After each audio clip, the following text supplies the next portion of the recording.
Exotoxin তৈরি করতে পারে। এইটাই হচ্ছে স্ট্যাফিলোকোকাস অরিয়াসের ডিজিজ তৈরি করার ওয়ে। সে কি করে, সে কিছু এক্সোটক্সিন প্রডিউস করে। আমাদের মাইক্রোবায়োলজি ল্যাঞ্জ বইতে 3টা এক্সোটক্সিনের কথা স্পেসিফিক্যালি উল্লেখ করা আছে, বাট আমাদের ইএমআরসিএস এর জন্য লাগে হচ্ছে 2টা। কে কে? একজন হচ্ছে এন্টেরোটক্সিন,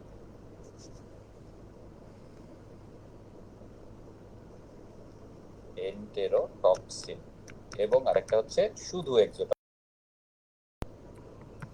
এই 2টা এক্সোটক্সিন আমাদের স্ট্যাফিলোকোকাস অরিয়াসের জন্য ইম্পর্টেন্ট। এখানে কি হয় দেখেন, যে আমাদের যে এন্টেরোটক্সিন যেটা আছে, এই এন্টেরোটক্সিনটা কি করে, সে হচ্ছে যে গ্যাস্ট্রোএন্টেরাইট প্রডিউস করে, এবং এই গ্যাস্ট্রোএন্টেরাইটিসটা পরীক্ষার জন্য খুবই ইম্পর্টেন্ট। আমি বলছি কেন। আর এক্সোটক্সিনটা কি করে আমরা জানি, যেটা হচ্ছে যে টক্সিক শক সিনড্রোম নামে একটা ডিজিজ আছে, এটা কিন্তু তৈরি করে হচ্ছে যে আমাদের স্ট্যাফিলোকোকাস অরিয়াস টক্সিন প্রোডাকশনের মাধ্যমে। আর ডিরেক্ট তার এনজাইমেটিক অ্যাক্টিভিটির মাধ্যমে যদি স্ট্যাফিলোকোকাস কি করে, আমরা জানি যে আমাদের বডি অ্যাবসেস ফর্ম একটা বিশাল রোল আছে। তাহলে বিভিন্ন বডির বিভিন্ন জায়গাতে যত অ্যাবসেস তৈরি হয়, এগুলো তৈরির পিছনে স্ট্যাফিলোকোকাস অরিয়াস খুবই ইম্পর্টেন্ট। এদের মাঝখানে স্পেশাল একজনকে আপনার মাথায় রাখতে হবে, যে সেপটিক আর্থ্রাইটিস। এই যে আমাদের যে সেপটিক আর্থ্রাইটিস তৈরি হয়, এই septic arthritis most common cause হচ্ছে স্ট্যাফিলোকোকাস অরিয়াস। ঠিক একই রকম ভাবে অস্টিওমায়ালাইটিসেরও সব থেকে ইম্পর্টেন্ট কজ কিন্তু হচ্ছে আমাদের স্ট্যাফিলোকোকাস অরিয়াস। এবং এই যে এই দুইটা জিনিস হচ্ছে আমাদের ইএমআরসিএস পরীক্ষার জন্য ইম্পর্টেন্ট। এই সেপটিক আর্থ্রাইটিসের কজ কি, দেখা গেল একটা সিনারিও দিয়ে আপনাকে বলবে যে নিচের কোন অর্গানিজমটা এটার জন্য দায়ী। আপনার বেশি কিছু চিন্তা করার দরকার নেই। যদি স্পেশাল কিছু ফ্যাক্টরের কথা উল্লেখ না করে থাকে, তাহলে সেপটিক আর্থ্রাইটিস মানেই হচ্ছে স্ট্যাফিলোকোকাস অরিয়াস, অস্টিওমাইলাইটিস মানেই হচ্ছে স্ট্যাফিলোকোকাস অরিয়াস। কিছু ব্যতিক্রম আছে, এটা আমরা আমাদের আজকের লেকচারে আস্তে আস্তে আসবো। তাহলে আমরা বললাম স্ট্যাফিলোকোকাস অরিয়াস ডিজিজ কি করছে। এক নাম্বার, সে ডিরেক্ট এনজাইম অ্যাক্টিভিটির কারণে অ্যাবসেস ফর্ম করে। বিভিন্ন জায়গায় বিভিন্ন অ্যাবসেস ফর্ম হয়, নিউমোনিয়া হতে পারে, ব্রেন অ্যাবসেস হতে পারে, ইত্যাদি ইত্যাদি। আপনারা সব জানেন, ছোটকাল থেকে দেখে আসতেছেন। এবং এটার মধ্যে স্পেশালি ইম্পর্টেন্ট কি, যে 2টা ইনফেকশন, অস্টিওমায়ালাইটিস এবং সেপটিক আর্থ্রাইটিস, এর পেছনে স্পেসিফিক্যালি দায়ী হচ্ছে স্ট্যাফিলোকোকাস অরিয়াস। এর বাইরে টক্সিন প্রোডাকশনের মাধ্যমে স্ট্যাফিলোকোকাস অরিয়াস ডিজিজ করতে পারে। 2টা টক্সিন হচ্ছে খুব ইম্পর্টেন্ট। এক নাম্বার হচ্ছে এন্টেরোটক্সিন, আর আরেকটা হচ্ছে exotoxin. Exotoxin toxic shock syndrome নামে একটা ডিজিজ করে, আর এন্টেরোটক্সিনটা ওরা কি করে, একটা টাইপ অফ গ্যাস্ট্রোএন্টেরাইটিস করে। এই গ্যাস্ট্রোএন্টেরাইটিসটা কিন্তু পরীক্ষা হলে সিনারিও হিসেবে আসে। এইখানে খুবই ইম্পর্টেন্ট যে জিনিসটা আপনার জানতে হবে, সেটা হচ্ছে যে এই যে গ্যাস্ট্রোএন্টেরাইটিসটা, এখানে কিন্তু আমরা জানি গ্যাস্ট্রোএন্টেরাইটিস মানে কি, একই সাথে লুজ মোশন থাকে, আর কি থাকে, ভমিটিং কিন্তু থাকে, তাই না? এই যে আমাদের যে স্ট্যাফিলোকোকাস অরিয়াসের এন্টেরোটক্সিন দিয়ে যে গ্যাস্ট্রোএন্টেরাইটিসটা হবে, এটাতে কিন্তু লুজ মোশনের থেকে আমাদের ভমিটিংটা কিন্তু প্রমিনেন্ট হবে। অর্থাৎ রোগী যতটা না লুজ মোশনের কথা বলবে, বা আপনার সিনারিওতে যতটা না ভমিটিং এর পয়েন্ট এই জায়গায় হচ্ছে, সেটা কি, যেহেতু এন্টেরোটক্সিন খাবারের মধ্যে থাকে, তাই না? যে স্ট্যাফিলোকোকাস অরিয়াস খাবারের মধ্যে আছে, খাবারের মধ্যে অলরেডি টক্সিন ফর্ম করে রাখছে। এই যে আমাদের যে স্ট্যাফিলোকোকাস অরিয়াসের এন্টেরোটক্সিন দিয়ে যে গ্যাস্ট্রোএন্টেরাইটিসটা হবে, এটাতে কিন্তু মোশনের থেকে আমাদের ভমিটিংটা কিন্তু প্রমিনেন্ট হবে। অর্থাৎ রোগী যতটা না মোশনের কথা বলবে, আপনার সিনারিওতে যতটা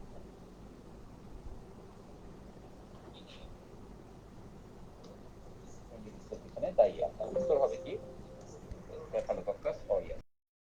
আপনার টাইম লিমিট 1-2 ঘন্টার মধ্যে থাকে, তাহলে আপনি অবশ্যই বলবেন যে এই গ্যাস্ট্রোএন্টেরাইটিসের পিছনে দায়ী হচ্ছে স্ট্যাফিলোকোকাস অরিয়াস। তাহলে দেখেন, আমরা কিন্তু পরীক্ষার হলের কয়েকটা টপিক কিন্তু অস্টিওমায়ালাইটিসের জন্য ইম্পর্টেন্ট ব্যাকটেরিয়া কোনটা, স্ট্যাফিলোকোকাস অরিয়াস। সেপটিক আর্থ্রাইটিসের জন্য কোনটা, স্ট্যাফিলোকোকাস অরিয়াস। গ্যাস্ট্রোএন্টেরাইটিস যদি করে, তাহলে এখানকার ফিচার কি, স্পেশাল ফিচার হচ্ছে vomiting is more prominent and loose motion, এবং টাইম ডিউরেশনটা হচ্ছে খুবই শর্ট হবে। তাহলে এই সিনারিও পেলেই আপনি এটাকে কি বলবেন, স্ট্যাফিলোকোকাস অরিয়াস দিয়ে দিবেন। তাহলে এই যে আমরা এখন বললাম যে হচ্ছে যে টাইম ডিউরেশন হচ্ছে খুব শর্ট যদি হয়, তাহলে আমরা স্ট্যাফিলোকোকাস অরিয়াস, এই কথাটা এত গুরুত্ব দিয়ে কেন বললাম, এটা বলার কারণ হচ্ছে যে আমাদের আরেকটা ব্যাকটেরিয়া আছে, তার নাম হচ্ছে ক্লস্ট্রিডিয়াম খতরনাক ব্যাকটেরিয়া। সে কি করে, সে হচ্ছে আমাদের গ্যাস গ্যাংরিন করে, তাই না? এবং গ্যাস গ্যাংরিন মানে মোটামুটি ধরে নেওয়া যায় যে রোগী হচ্ছে অর্ধেক কবরে। ক্লস্ট্রিডিয়াম পারফিনজেস যেমন ডিরেক্ট এনজাইমেটিক অ্যাক্টিভিটির কারণে গ্যাস গ্যাংগ্রিন করে, ও কিন্তু টক্সিন প্রোডাকশনের মাধ্যমে কিন্তু গ্যাস্ট্রোএন্টেরাইটিসও করতে পারে। অর্থাৎ ক্লস্ট্রিডিয়াম পারফিনজেস কিন্তু গ্যাস্ট্রোএন্টেরাইটিসও কিন্তু করে, এবং ওর গ্যাস্ট্রোএন্টেরাইটিস আর আমাদের স্ট্যাফাইলোকোকাস অরিয়াসের গ্যাস্ট্রোএন্টেরাইটিসের পার্থক্য হচ্ছে যে এর ক্ষেত্রে টাইম ডিউরেশনটা একটু লেন্দি থাকবে। অর্থাৎ বেসিক্যালি সেম ঘটনায় ঘটবে যে খাওয়ার পরে, যেহেতু এরা হচ্ছে টক্সিন, তো খাওয়ার পরেই হচ্ছে যে রোগীর সিমটম শুরু হবে। বাট স্ট্যাফাইলোকোকাস অরিয়াস উত্তর দিবেন কখন? যখন মোটামুটি 1 আওয়ারের মধ্যেই সিমটম তৈরি হচ্ছে, 1 to 2 আওয়ারের মধ্যে, তখন আপনারা এটাকে স্ট্যাফাইলোকোকাস অরিয়াস দিবেন। এর থেকে বসে যদি কোনো টাইম স্পেসিফিক করা না হয়, বলা যে ধরেন সকালবেলা খেয়েছে, দুপুরবেলা তার সমস্যা শুরু হলো বা বিকালবেলা সমস্যা শুরু হলো, এরকম যখন টাইম পিরিয়ডটা একটু লেন্দি হবে, তখন আপনাকে উত্তরটা দিতে হবে ক্লস্ট্রিডিয়াম পারফিনজেস।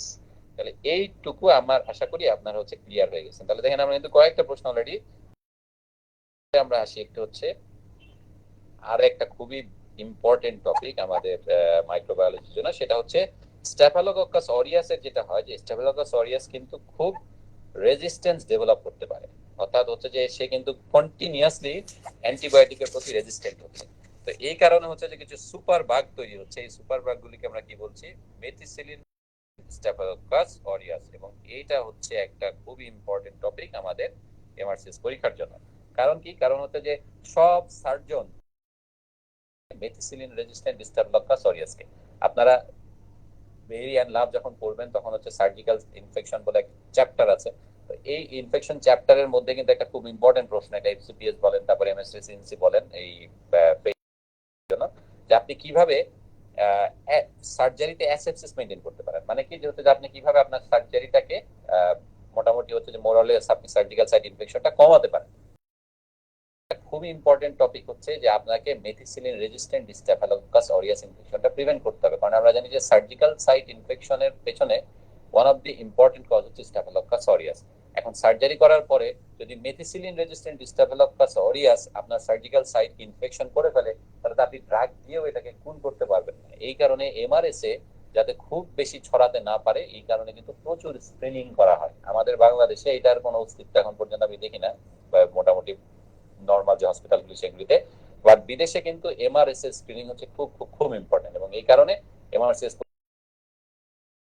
দেশের এক নাম্বার কি, যে ওরা কিন্তু প্রত্যেকটা রোগীকে কি করে, ভর্তির সময় হচ্ছে স্ক্রিনিং করে যে তার মেথিসিলিন রেজিস্ট্যান্ট স্ট্যাফাইলোকোকাস অরিয়াস আছে কিনা। এখানে কিন্তু একটা ইম্পর্টেন্ট ব্যাপার হচ্ছে যে কিছু আছে কি, যে আপনি রোগী যারা তারা কি অলরেডি হচ্ছে পেশেন্ট, মানে কি ধরেন যে আপনি তার একটা ইনফেকশন পেলেন, সেখান থেকে কালচারে পাঠালেন, সেখানে কালচারে পাঠানোর পর আপনি রেজিস্ট্যান্ট স্ট্যাফাইলোকোকাস অরিয়াস আসছে, এরা হচ্ছে ডিরেক্ট পেশেন্ট, এদের জন্য একরকম ম্যানেজমেন্ট। আবার কেউ কেউ আছে হচ্ছে ক্যারিয়ার। হ্যাঁ, ক্যারিয়ার বলতে কি, যে তার কোনো ডিজিজ নাই বাট সে তার এটাকে ক্যারি করতেছে। কোথায়? এটা হচ্ছে নোজের ভিতরে একটা ক্যারি করতে পারে, আরেকটা কোথায় ক্যারি করতে পারে, স্কিনে কিন্তু সে ক্যারি করতে পারে। তো এই কারণে আপনাকে কি করতে হবে, আপনি যদি মেথিসিলিন রেজিস্ট্যান্ট স্ট্যাফাইলোকোকাস অরিয়াসের ইনফেকশন ওয়ার্ডে কন্ট্রোল করতে চান, তাহলে অবশ্যই এই যে ক্যারিয়ার পার্টি যারা আছে এদেরকে আপনাকে হচ্ছে ইরাডিকেট করতে হবে, এদের বডি থেকে এমআরএস এর অস্তিত্বকে বিনাশ করতে হবে। আর যারা পেশেন্ট আছে তাদেরকে অলরেডি ট্রিটমেন্ট দিতে হবে। তো এই যে ক্যারিয়ার গ্রুপ, এই ক্যারিয়ার গ্রুপকে যাতে হচ্ছে যে আমরা হসপিটালে মেথিসিলিন রেজিস্ট্যান্ট স্ট্যাফাইলোকোকাস অরিয়াসকে ইরাডিকেট করে তারপরে ভর্তি দেই, এই জন্য কি করে, বিদেশে প্রত্যেকটা রোগীকে এমআরএস স্ক্রিনিং করা হয়। প্রত্যেকটা রোগী বলতে যে প্রত্যেকটা ইলেকটিভ পেশেন্ট যারা হচ্ছে হাসপাতালে ভর্তি হচ্ছে, হ্যাঁ, তাদের প্রত্যেককে হচ্ছে যে এমআরএস স্ক্রিনিং করা হবে। আবার ইমার্জেন্সি যেসব রোগীগুলি ভর্তি হচ্ছে তাদের প্রত্যেককেও কিন্তু হচ্ছে যে কি করা হয়, এমআরএস এর জন্য স্ক্রিনিং করা হয়। এখন ইলেকটিভ যারা ভর্তি হয় তাদের মধ্যে যারা ডে কেস সার্জারির জন্য ভর্তি হয় কি ধরনের, যেমন একটা হচ্ছে অপথলমিক সার্জারি। এই অপথলমিক সার্জারিতে যারা ভর্তি হচ্ছে তাদের ক্ষেত্রে আবার তারা এটা কোনো একটা কারণে হচ্ছে যে করে না। অর্থাৎ এমআরএস স্ক্রিনিংটা বিদেশে সব ইলেকটিভ রোগীর ক্ষেত্রে করা হয়, সব ইমার্জেন্সি রোগীর ক্ষেত্রে করা হয়, এক্সেপ্ট যারা অপথলমিক অপারেশনের জন্য ভর্তি হচ্ছে ডে কেস প্রসিডিউর হিসেবে তাদের ক্ষেত্রে, এবং যারা টার্মিনেশন অফ প্রেগন্যান্সি করতে আসে তাদের ক্ষেত্রে। এই ক্ষেত্রে কিন্তু হচ্ছে যে আপনার ওরা কোনো এমআরএস স্ক্রিনিং করে না। কেন করে না এটা আমার জানা নাই, বাট তাদের গাইডলাইনের মধ্যে এটা দেয়া আছে যে সব ইলেকটিভ পেশেন্টের ক্ষেত্রে স্ক্রিনিং করতে হবে, সব ইমার্জেন্সি পেশেন্টের ক্ষেত্রে স্ক্রিনিং করতে হবে, এক্সেপ্ট কারা, যারা অপথলমিক সার্জারির জন্য ডে কেস বেসিসে ভর্তি হচ্ছে এবং যারা টার্মিনেশন অফ প্রেগন্যান্সি করতে চায় তাদের দুইজন বাদে বাকি সবার ক্ষেত্রে এমআরএস স্ক্রিনিং করতে হবে। স্ক্রিনিংটা করে কিভাবে, করে হচ্ছে দুই জায়গা থেকে। একটা হচ্ছে যে স্কিনের যে আমাদের, আমরা কি বললাম দেখেন, এটা থাকে কোথায়, এটা থাকে হচ্ছে স্কিন। তাহলে স্কিনের যদি কোনো অবভিয়াস কোনো ইনজুরি থাকে, তাহলে স্কিনের ওই ইনজুরির জায়গা থেকে হচ্ছে একটা সোয়াব নেওয়া হয়, হ্যাঁ, ঘুরায় ঘুরায় সোয়াব নেওয়া হয়। আর আরেকটা কি, নোজের যে মিউকোসা, নোজের মিউকোসা থেকে যদি কোনো অবভিয়াস কোনো জায়গা না থাকে, কোনো ইনজুরি না থাকে, কোনো আলসার না থাকে বা কোনো ইনফেকশন না থাকে, তাহলে কি করে, নোজ থেকে নেওয়া হবে। এই নোজের ভিতর থেকে হচ্ছে যে আপনার সোয়াব ঘুরিয়ে স্যাম্পলটা পাঠানো হবে। এবং এই দুই জায়গার টেস্টটা আমরা চেক করব কি, যে এখানে কোনো এমআরএসএ আছে কিনা। হ্যাঁ, এমআরএসএ যদি পাওয়া যায়, তার মানে কি যে এদের তেমন কোনো সিমটম নাই, অন্য কোনো কারণে সে ভর্তি হয়েছে, বাট তার ইনসিডেন্টালি আমরা তার বডিতে এমআরএসএ পাচ্ছি, তখন আমাকে কি করতে হবে, তার এমআরএসএ কে ইরাডিকেট করার জন্য ট্রিটমেন্ট দিতে হবে। তাহলে আমরা এখন কার ট্রিটমেন্ট জানতেছি, আমরা জানতেছি ক্যারিয়ার যারা তাদের ট্রিটমেন্ট। ক্যারিয়ারের ট্রিটমেন্ট কি, যদি নোজের মধ্যে আমরা এমআরএসএ কে পেয়ে থাকি, তাহলে 2% মিউপিরোসিন এটাকে আমাকে দিতে হবে। এটা হচ্ছে যে 3 বেলা, মোট 5 দিন হচ্ছে আপনাকে দিতে হবে, 3 বেলা 5 দিন, হ্যাঁ, টিডিএস। এটা কিন্তু খুব ইম্পর্টেন্ট, এটা পরীক্ষার জন্য আপনাকে অনেক সিনারিও দিবে, যে হচ্ছে যে ইনসিডেন্টালি আপনার নাকের ভিতরে এমআরএসএ পাওয়া গেল, তাহলে নিচের কোন ট্রিটমেন্ট আপনি চুজ করবেন। আপনার উত্তর হবে কি, 2% মিউকুরেসিন। কয়দিন ধরে দিবেন, 5 দিন দিবেন। কয় বেলা দিবেন, 3 বেলা দিবেন। নোজের ভিতরে আপনাকে এটা মাখতে হবে। আবার যদি স্কিনের থেকে কোথাও থেকে এটা পাওয়া যায়, স্কিন হিসেবে, ক্যারিয়ার হিসেবে যদি হয়, তাহলে তাই কি করতে হবে, তাকে ক্লোরোহেক্সিডিন। ক্লোরোহেক্সিডিন মানে কি, আপনারা জানেন যে আমাদের যে হেক্সি স্ক্রাব, হ্যাঁ, এই ক্লোরো আবার কি করতে হবে, তাকে ওয়ান্স ডেইলি দিতে হবে। আগেটা ছিল টিডিএস, এটা হচ্ছে ওয়ান্স ডেইলি। কয়দিন, এটাও সেম, এই 5 দিন। 5 দিন দিয়ে কি করতে হবে, একদম ভালো মতো হচ্ছে যে এক্সিলা, গ্রোয়েন এবং পেরিনিয়াম, যে জায়গাগুলি চিপা, এই চিপা জায়গাগুলি হচ্ছে এটাকে আরো ভালোভাবে দিতে হবে। তাহলে ক্যারিয়ারের জন্য কিন্তু আমরা চিকিৎসা পেয়ে গেলাম। কি কি পেলাম, 1 নাম্বার পেলাম হচ্ছে যে নোজে যদি থেকে আমরা ক্যারিয়ার পাই, তাহলে হচ্ছে 2% মিউকুরেসিন দিব। আর স্কিনে যদি আমরা ক্যারিয়ার পাই, তাহলে আমরা দিব হচ্ছে ক্লোরোহেক্সিডিন ওয়ান্স ডেইলি। হ্যাঁ, এই দুইটা কিন্তু খুবই ইম্পর্টেন্ট, পরীক্ষার হলে বহুতবার আসে, ইনফ্যাক্ট প্রতিবারই আসে। তাহলে আমরা এখান থেকে এটা জেনে গেলাম। এরপর আমরা তাহলে হচ্ছে একটু দেখি যে অলরেডি ডিজিজড হয়ে গেছে, ধরেন হচ্ছে যে আপনি রোগীর হচ্ছে যে ব্লাড কালচার করতে দিচ্ছেন, সেখানে আপনি পেলেন হচ্ছে যে এমআরএসএ, হ্যাঁ, অথবা হচ্ছে সার্জিক্যাল সাইট ইনফেকশন থেকে আপনি স্যাম্পল পাঠাইছেন, পাইছেন হচ্ছে এমআরএসএ। তাহলে আপনি কি করবেন, সেক্ষেত্রে আপনাকে কি করতে হবে, আপনাকে কিন্তু থেরাপিউটিক ডোজ দিতে হবে। থেরাপিউটিক ডোজের জন্য এখন কথা বলে কি, যে যদি আপনি আউট পেশেন্ট ডিপার্টমেন্টে এমআরএসএ পজিটিভ কোন রোগীকে চিকিৎসা করতে চান, হ্যাঁ, আউট পেশেন্ট ডিপার্টমেন্টে হলে আপনি কি করতে হবে, ওরাল দিতে হবে। ওরাল কি, ভ্যানকোমাইসিন অথবা টেইকোপ্লানিন, এই দুইজন ড্রাগ স্পেশাল, এদের যে কোনো একজনের যেটা চিকিৎসা চালাইতে হবে। কি কি, ওরাল ভ্যানকোমাইসিন অথবা টেইকোপ্লানিন। আর যদি দেখা যায় যে হচ্ছে যে আপনার এটা রোগী ইনডোরে ভর্তি আছে, সেক্ষেত্রে কি আমরা আইভি ভ্যানকোমাইসিন দিতে পারবো, অথবা হচ্ছে টেইকোপ্লানিন দিতে পারবো। এবং তার সাথেও যদি কাজ না হয়, সেক্ষেত্রে আমরা কিন্তু বেশ কিছু ড্রাগ আবার যোগ করতে পারবো। যেমন একটা খুবই ইম্পর্টেন্ট ড্রাগ হচ্ছে আমাদের অ্যান্টিটিবি ড্রাগ, সেটা হচ্ছে রিফাম্পিসিন। এর বাইরেও আরো বেশ কিছু ড্রাগ আছে, এটা হচ্ছে যে আমাদের যেমন ম্যাক্রোলাইটস আছে, টেট্রাসাইক্লিন আছে, ইত্যাদি ইত্যাদি, ক্লিন্ডামাইসিন আছে। এগুলো আমাদের নোটসে লেখা আছে, কোন কোন ড্রাগকে আপনি for eradication, for treatment of MRSA use করতে পারবেন, সেগুলো কিন্তু আপনাকে ভালো করে পড়ে নিতে হবে। তাহলে আমরা এই এমআরএসএ রিলেটেড টপিকটা হচ্ছে যে আমরা এখান থেকে শেষ করে ফেললাম। কক্ষায় আছি আমরা, মোটামুটি গ্রাম পজিটিভ কক্ষায় প্রথম জন, যেটা হচ্ছে স্ট্যাফিলোকোকাস, এই বসকে পড়ে ফেললাম। এবার আমরা দেখবো হচ্ছে যে সেকেন্ড জন, সেটাকে স্টেপটোকক্কাস গ্রুপ। এই স্টেপটোকক্কাস গ্রুপও কিন্তু হচ্ছে কি, এরাও কিন্তু হচ্ছে বডির বিভিন্ন জায়গাতে হচ্ছে কি করে, আমাদের অ্যাবসেস ফর্ম করে, তাই না? এখন স্ট্রেপ্টোকক্কাসকে আমরা আবার কি করি, কিন্তু কয়েকটা ভাগে ভাগ করি আমরা। কার উপর ডিপেন্ড করে, যে ব্লাড আগার প্লেটে সে কি রকম আচরণ করে, অর্থাৎ সে কি ফুল হিমোলাইসিস করে নাকি পার্শিয়াল হিমোলাইসিস করে, তার উপর ডিপেন্ড করে কিন্তু হচ্ছে যে আমাদের এটাকে আবার কিন্তু আমরা ভাগ করি, তাই না? যেমন কি হচ্ছে আলফা হিমোলাইসিস, তারপর হচ্ছে বিটা হিমোলাইসিস, এরকম বেশ একটা গ্রুপে গামা হিমোলাইসিস এভাবে ভাগ করি। আলফা হিমোলাইসিস মানে কি, এটা হচ্ছে যে পার্শিয়াল হিমোলাইসিস করে। আর বিটা হিমোলাইসিস মানে কি, এটা হচ্ছে যে ফুল হিমোলাইসিস করে। এখন আলফার ভিতরে কারা কারা আছে, একটু নামগুলি আমাদের জানতে হবে। একটা হচ্ছে কি স্ট্রেপ্টোকক্কাস নিউমোনি, এবং স্ট্রেপ্টোকক্কাস ভিরিডান্স, এই দুজন হচ্ছে কি আলফা হিমোলাইসিস করে। বিটার মধ্যে আবার কি আছে, গ্রুপ এ আছে, গ্রুপ এখানে আছে হচ্ছে স্ট্রেপ্টোকক্কাস এগালাক্সি, একটু ধৈর্য ধরে শুনবেন, বানান ভুল হইতে পারে। আচ্ছা, গ্রুপ বি হচ্ছে কি, গ্রুপ বির ভিতরে আছে হচ্ছে যে আমাদের বস, সেটা হচ্ছে স্ট্রেপ্টোকক্কাস পায়োজেন্স। এগুলি নিয়ে আমরা একটু ডিসকাস করব।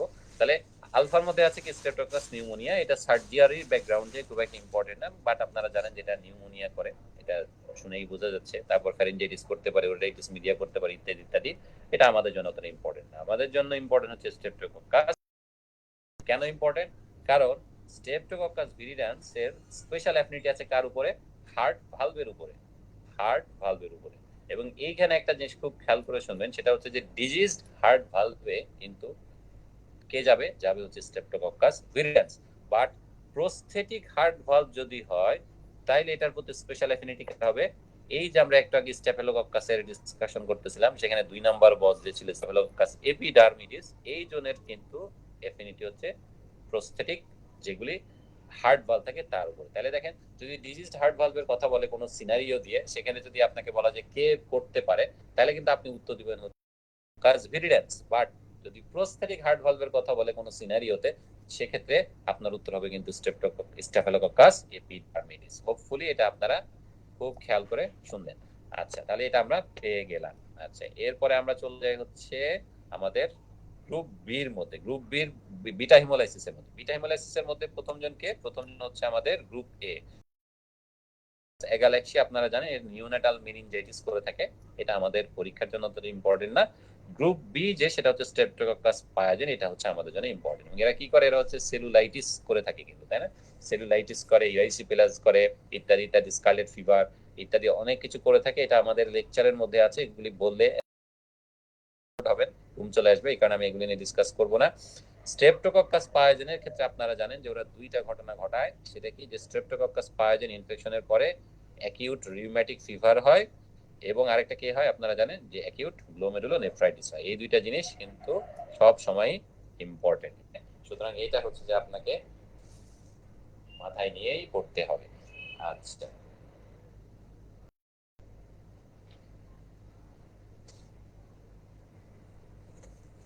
আর এইখানে যেটা আরেকটা যে খুবই ইম্পর্টেন্ট আমাদের জন্য স্ট্রেপ্টোকক্কাস থেকে, সেটা হচ্ছে যে আমাদের অ্যাকিউট টনসিলাইটিস নামে একটা টপিক আছে, তাই না? অ্যাকিউট টনসিলাইটিসের সব থেকে প্রধান কারণ কি? এটা কিন্তু পরীক্ষার হলের একটা ইম্পর্টেন্ট প্রশ্ন। হ্যাঁ, অ্যাকিউট টনসিলাইটিসের সব থেকে ইম্পর্টেন্ট কারণ হচ্ছে স্ট্রেপ্টোকক্কাস। একটু আগে যেমন আমরা পড়লাম অস্টিওমাইলাইটিস এবং সেপটিক আর্থাইটিসের ইম্পর্টেন্ট কারণকে আমরা পড়লাম হচ্ছে স্ট্যাফিলোকক্কাস অরিয়াস, ঠিক একই রকম ভাবে অ্যাকিউট টনসিলাইটিসের ক্ষেত্রে ইম্পর্টেন্ট টপিক হচ্ছে কি?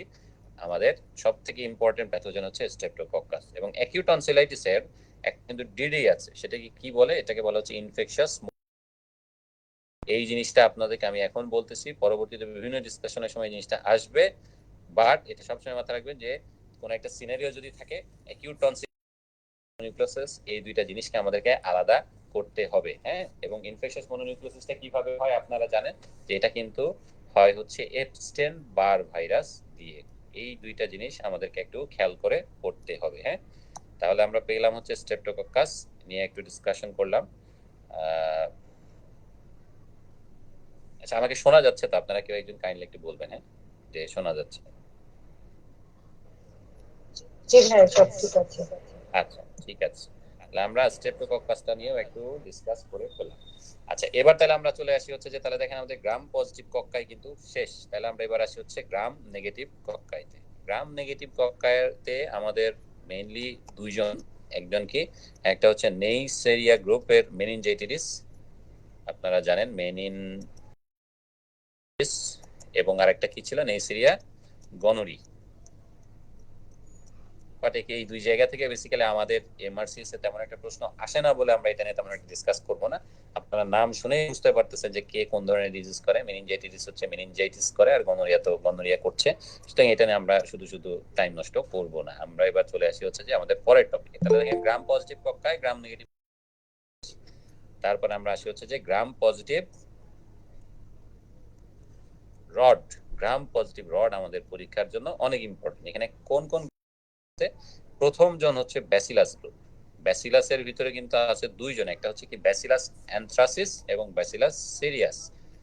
ব্যাসিলাস অ্যানথ্রাসিস কি করে আপনারা জানেন যে এটা হচ্ছে কিন্তু অ্যানথ্রাক্স নামক একটা ডিজিজ করে। এবং অ্যানথ্রাক্স ডিজিজটা কিন্তু আপনার হচ্ছে যে কয়েকভাবে হতে পারে। হ্যাঁ, অ্যানথ্রাক্স কিন্তু 3 টাইপের হয়, আপনারা জানেন যে একটা হচ্ছে কিউটেনিয়াস হয়, অর্থাৎ এটা চামড়াতে অ্যানথ্রাক্স হয়, তারপরে কি জিআইটিতে হয়, এবং আরেকটা আছে কি ইনহেলেশনাল, অর্থাৎ লাংসেও কিন্তু এটা ইনভলভ করতে পারে।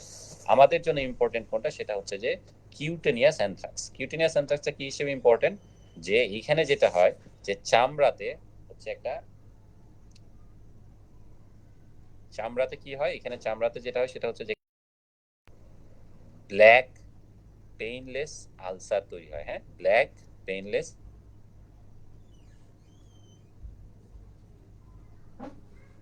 এবং হার্ড, এইটার একটা নাম আছে, এটাকে কি বলে, এটাকে বলে হচ্ছে এশকার। এই এশকারটা হচ্ছে কিউটেনিয়াস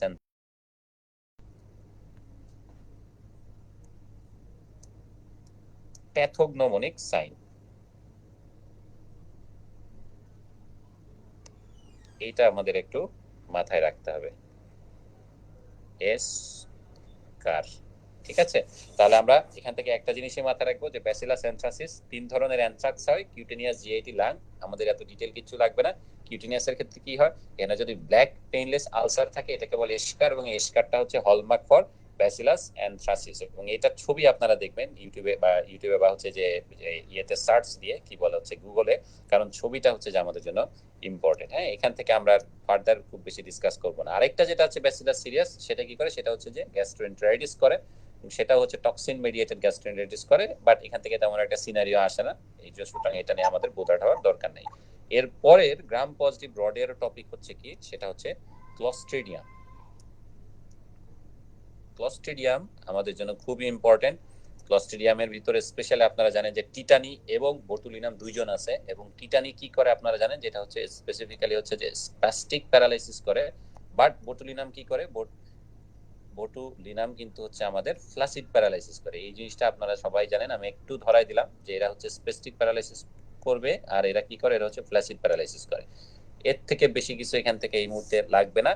ক্লস্ট্রিডিয়াম টিটানির পরে আরেকজন আছে, সেটা কি, সেটা হচ্ছে যে পারফ্রিনজেস। পারফ্রিনজেস নিয়ে আমরা একটু আগে বলছি যে এরা কি করে, এরা বস হচ্ছে গ্যাস গ্যাংগ্রিন করে, এবং গ্যাস গ্যাংগ্রিনটা তারা কিভাবে করবে, তারা হচ্ছে এনজাইমেটিক অ্যাক্টিভিটির মাধ্যমে কিন্তু গ্যাস গ্যাংগ্রিন করে। রিটার্ন লাইফে একটা পেশেন্ট ঢাকা মেডিকেলে দেখেছিলাম যে গ্যাস গ্যাংগ্রিন নিয়ে আসছে, এবং খুবই প্যাথেটিক। এবং ওইখানে যেটা হয় যে এই গ্যাস গ্যাংগ্রিনের রোগীগুলির কিন্তু হচ্ছে একটা সুইট স্মেল আসে। হ্যাঁ, ওই যে যে আমাদের যে ওউনটা, এই ওউন থেকে একটা সুইট স্মেল আসে, এবং এটার কালারটা কিন্তু হচ্ছে খাকি প্যান্ট থাকে না আমাদের স্কুলের পোলাপান যে পড়তো এসএসসির সময়, এই খাকি কালারের হচ্ছে একটা কালার থাকে। এবং এখানে যদি আপনি এক্স রে করেন, তাহলে কি পাবেন, গ্যাস গ্যাংয়ের নাম শুনে বোঝা যাচ্ছে আপনার এক্স রেতে কিন্তু ওই এফেক্টেড রিজন কিন্তু আপনি গ্যাস দেখতে পাবেন। বুঝছেন, এই ছোট ছোট পয়েন্টগুলি আপনি একটু মাথায় রাখবেন। তাহলে গ্যাস গ্যাংগ্রিন জিনিসটা করবে কে, ক্লস্ট্রিডিয়াম পারফিনজেস। এটা বেসিক্যালি কি মেডিয়েটেড, এটা এনজাইম মেডিয়েটেড, এটা কিন্তু টক্সিন মেডিয়েটেড ডিজিজ না। এটা কি করে, এখানে একটা সুইট স্মেল থাকে এবং খাকি কালার থাকে, এবং এখানে গ্যাস থাকে, এবং এটা কিন্তু র্যাপিডলি স্প্রেডিং হয়, এবং এরা খুব সহজে কিন্তু কি করে, আমাদের সার্কুলেটরি কোলাপস করে কিন্তু আমাদেরকে মেরে ফেলতে পারে। ক্লস্ট্রিডিয়াম পারফিনজেসের গ্যাস গ্যাংগ্রিনটা কিন্তু খুবই খুবই খুবই ভয়াবহ একটা ডিজিজ, এবং এটা এই জন্য আমাদের সার্জারির জন্য কিন্তু ইম্পর্টেন্ট। আরেকটা ডিজিজের কথা কিন্তু আমরা একটু আগে উল্লেখ করে আসি, সেটা কি, এর যে টক্সিন মেডিয়েটেড যে ডিজিজটা, সেটা কি করে, সে কিন্তু গ্যাস্ট্রোএন্টারাইটিসও করতে পারে। দেখেন একই জিনিস, যখন সে হচ্ছে যে যখন সে বাঘ, আর যখন হচ্ছে টক্সিন দিয়ে কাজ করতেছে, তখন কিন্তু একদম ধরা সাপের মতো অবস্থা, সে জাস্ট গ্যাস্ট্রোএন্টারাইটিস করে নিজে থেকে আবার ঠিক হয়ে যায়।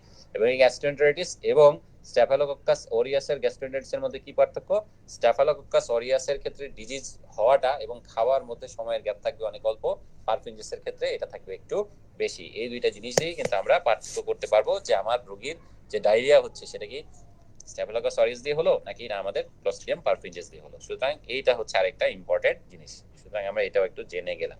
এরপরে আমাদের জন্য এখানে কি আছে, এখানে আরেকজন খুবই ইম্পর্টেন্ট আমাদের পরীক্ষার জন্য প্রযোজ্য, সেটা হচ্ছে কি clostridium difficile. Very very very important, এইটা এমন একটা জিনিস, এইখান থেকে প্রশ্ন আসেই আসে। হ্যাঁ, এবং এখানে আপনাকে যেটা করতে হবে, যে এই এমআরসিএস তো পরীক্ষাগুলি হয় কিরকম, যে ওদের কিন্তু কিছু ক্লস্ট্রিডিয়াম ডিফিসাইল হচ্ছে এরকম একটা টপিক। যে কোনো সিনারিও যদি বলে যে হাসপাতালে ছিল বা অ্যান্টিবায়োটিক খেয়ে আছে, কি বললাম দেখেন, যে একটা হচ্ছে যে হসপিটালে ভর্তি আছে এবং হচ্ছে কি অ্যান্টিবায়োটিক খাচ্ছে, ইয়া হইছে, আপনি কোনো দিকে তাকাবেন না, আপনি কি করবেন, আপনি হচ্ছে ক্লস্ট্রিডিয়াম ডিফিসাইলে কিন্তু আনসার দিয়ে দিবেন। এইটা খুব খুব খুব ইম্পর্টেন্ট। আপনারা সবাই জানেন যে ক্লস্ট্রিডিয়াম ডিফিসিয়েলি কি করে, এটা সিউডো মেমব্রেনাস কোলাইটিস নামে একটা ডিজিজ করে। এই ডিজিজের প্রেজেন্টেশন কি, রোগীর হচ্ছে ডায়রিয়ার মতো হয়, পেট ব্যথা হয়, তারপর হচ্ছে যে টক্সিক মেগাকোলন ডেভেলপ করতে পারে, খুব খারাপ অবস্থা হয়ে যেতে পারে। এবং এটা কখন হয়, ক্লস্ট্রিডিয়াম ডিফিসিয়েলি কিন্তু ন্যাচারালি অনেকের পেটের মধ্যে থাকে, বাট হেলথ কেয়ার পার্সোনাল যারা, তাদের পেটের মধ্যে কিন্তু মেজরিটি পোর্শনের পেটের মধ্যেই কিন্তু এটা থাকে, কারণ হসপিটাল অ্যাকোয়ার্ড যেহেতু। এবং যখন হচ্ছে যে কি হয়, যে আমরা যখন অ্যান্টিবায়োটিক খাই তখন কি হয়, আমাদের যে অপরচুনিস্টিক ব্যাকটেরিয়াগুলি থাকে, যেগুলি ভালো ব্যাকটেরিয়া থাকে, এদেরকে সে সাপ্রেস করে। তখন কি হয়, ক্লস্ট্রিডিয়াম ডিফিসিয়েলি ও কিন্তু হচ্ছে যে সংখ্যায় বেড়ে যায়, সংখ্যায় বেড়ে যায় কিন্তু হচ্ছে এই ডিজিজটা প্রডিউস করে। তাহলে ক্লস্ট্রিডিয়াম ডিফিসিয়েলির পরীক্ষার ক্ষেত্রে আপনার কি ক্লু, আপনার ক্লু হচ্ছে যদি বলে হসপিটালে ভর্তি ছিল এবং অ্যান্টিবায়োটিক খাচ্ছে এবং তার ডায়রিয়া ডেভেলপ করতেছে, তাহলে আপনি উত্তর দিবেন কি, ক্লস্ট্রিডিয়াম ডিফিসিয়েলি। ক্লস্ট্রিডিয়াম ডিফিসিয়েলি যে ডিজিজটা আছে, এটা কিন্তু হচ্ছে যে আপনার ডায়াগনোসিস করতে হয় কিভাবে, একটা জিনিস একটু মাথা রাখবেন, ক্লস্ট্রিডিয়াম ডিফিসিয়েলি কিন্তু কালচার টালচার করে ডায়াগনোসিস করে না। ক্লস্ট্রিডিয়াম ডিফিসিয়েলি যেটা করে, যে ইনফেক্টেড পারসন যে আছে, তার স্টুলের ভিতরে ক্লস্ট্রিডিয়াম ডিফিসিয়েলির টক্সিন আছে কিনা সেটা কিন্তু চেক করা হয়। বুঝতে পারছেন, এটা একটু ডিফারেন্ট এটা ডায়াগনোসিস করাটা। এখানে কিন্তু আমরা অর্গানিজমটা বের করতেছি না, আমরা এখানে বের করতেছি হচ্ছে, আমরা স্টুলটা চেক করবো, স্টুলটার ভিতরে কি দেখতে হবে, ক্লস্ট্রিডিয়াম ডিফিসিয়েলির টক্সিনটা আছে কিনা সেটা দেখতে হবে। এরপরে হচ্ছে ম্যানেজমেন্টটা রেগুলার বেসিসে চেঞ্জ হচ্ছে। ম্যানেজমেন্টটা খুব ইম্পর্টেন্ট, কারণ হচ্ছে আমরা যখন এমআরসিএস পরীক্ষা দিয়েছি তখন এটার চয়েস অফ ড্রাগ একরকম ছিল, এখন কিন্তু আবার চয়েস অফ ড্রাগ আবার চেঞ্জ হয়ে গেছে। আপনাদেরকে আপডেটেডটাই আমরা নোটে প্রোভাইড করে রাখছি।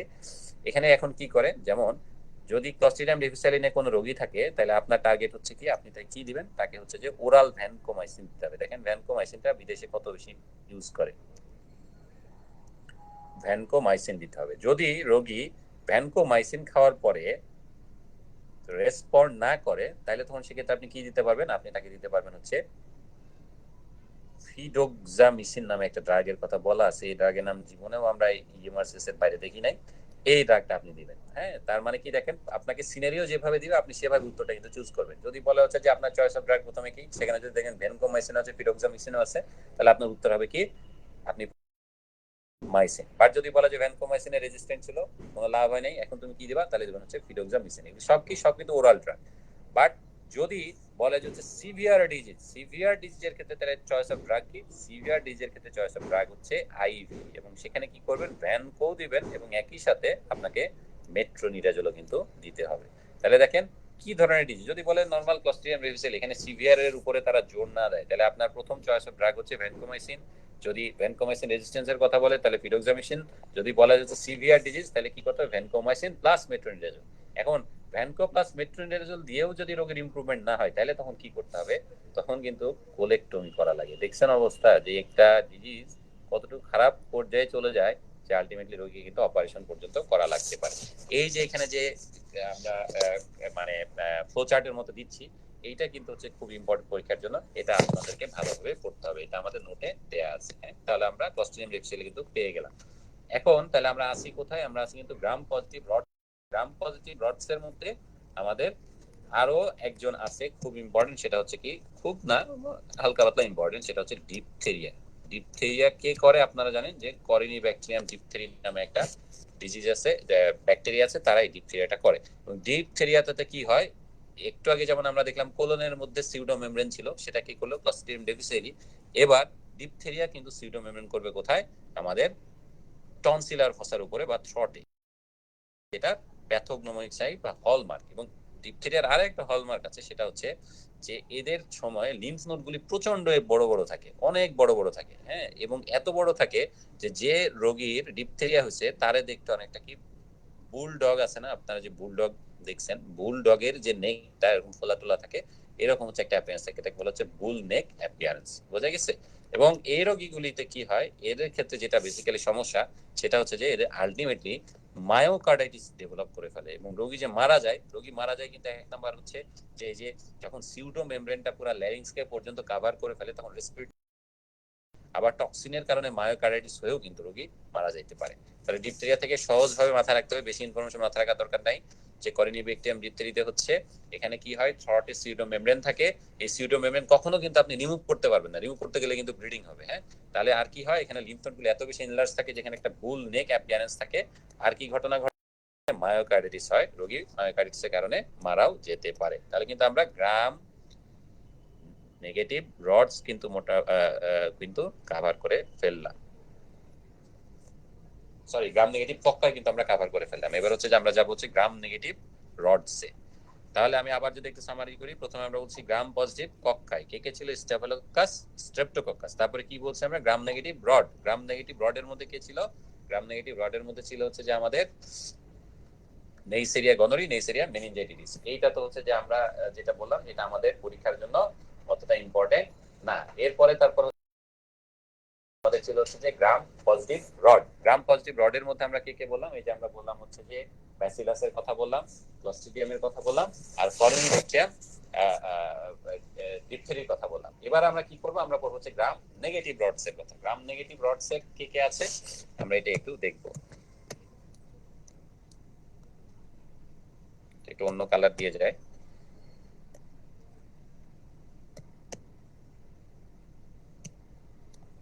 তাহলে গ্রাম পজিটিভ রডস গেল, এবার হচ্ছে আমাদের gram negative rods. Gram negative rods আছে। গ্রাম নেগেটিভ রডস এর ক্ষেত্রে বেসিক্যালি আমরা জানি যে গ্রাম নেগেটিভ রডস গুলি সবথেকে বেশি থাকে কোথায়, এরা কিন্তু হচ্ছে আমাদের জিআই ট্র্যাক্টে ইনভলভ সবথেকে বেশি। এবং প্রথম সে হচ্ছে আমাদের এশেরিকিয়া কোলাই। এশেরিকিয়া কোলাই আপনারা সবাই জানেন এটা খুবই নোটোরিয়াস একটা ব্যাকটেরিয়া। এবং এখানে একটা জিনিস আমি বলে রাখি যেটা খুবই ইম্পর্টেন্ট আমাদের পরীক্ষার জন্য, সেটা কি, যে ascending urogenital infection. Urogenital infection গুলির সব থেকে ইম্পর্টেন্ট কারণ হচ্ছে ই কোলাই। সুতরাং আপনাকে যদি কোনো সিনারিও ইনফেকশন আছে এবং আপনাকে যদি চুজ করতে বলে যে নিচের কোন অর্গানিজম এটার পিছনে দায়ী, তাহলে আপনি প্রথমেই চুজ করার চেষ্টা করবেন হচ্ছে এশেরিকিয়া কোলাই। এটা কিন্তু অনেক অনেক অনেক বেশি ইম্পর্টেন্ট। এটা খুবই ইম্পর্টেন্ট একটা পয়েন্ট, এটা ভুল করা যাবে না। আরেকটা হচ্ছে যে আমাদের যে কোলানজাইটিস হয়, যে কোলানজাইটিসের যে রোগীগুলি থাকে, এই কোলানজাইটিসের কিন্তু এক নাম্বার কজ হচ্ছে এশেরিকিয়া কোলাই। এই দুইটা ইনফরমেশন আপনাকে মাথায় সেট করে ফেলতে হবে। কারণ পরীক্ষার হলে কিন্তু এভাবে সিঙ্গেল বেস্ট আনসার থাকে, তাই হলো কাছাকাছি অনেক অর্গানিজম থাকবে, আপনার কনফিউশন লাগবে। এরকম সিনারিও থাকলে আপনাকে কনফিউজ হওয়া যাবে না। আপনি যদি দেখেন ইউরোলজিক্যাল কোনো ইনফেকশন, তাহলে আপনি চেষ্টা করবেন ইকোলাই দেওয়ার জন্য। যদি না আদার কোনো ফ্যাক্টর থাকে আমাদের ডিসকাশনের মধ্যে যেগুলো আমরা ডিসকাস করব। আর কোলানজাইটিস যদি থাকে, যেটার ক্ষেত্রে কিন্তু আপনার প্রথম মাইক্রোবায়োলজিক্যাল এজেন্ট হচ্ছে এশেরিকিয়া কোলাই। এবং এশেরিকিয়া কোলাই কিন্তু হচ্ছে যে আবার বেশ কয়েকটা টাইপ আছে, আপনারা জানেন। এই টাইপগুলি সম্পর্কে আমাদের একটু, যেমন এখানে টোটাল 4টা টাইপ আছে। হ্যাঁ, একটাকে বলা হয় কি এন্টেরোপ্যাথোজেনিক ইকোলাই। প্রথম জন হচ্ছে এন্টেরোপ্যাথোজেনিক। ওয়ান সেকেন্ড একটু,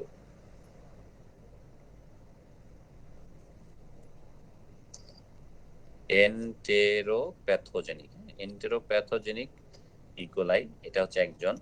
তারপরে কে আছে, এখানে আছে এন্টেরো ইনভেসিভ।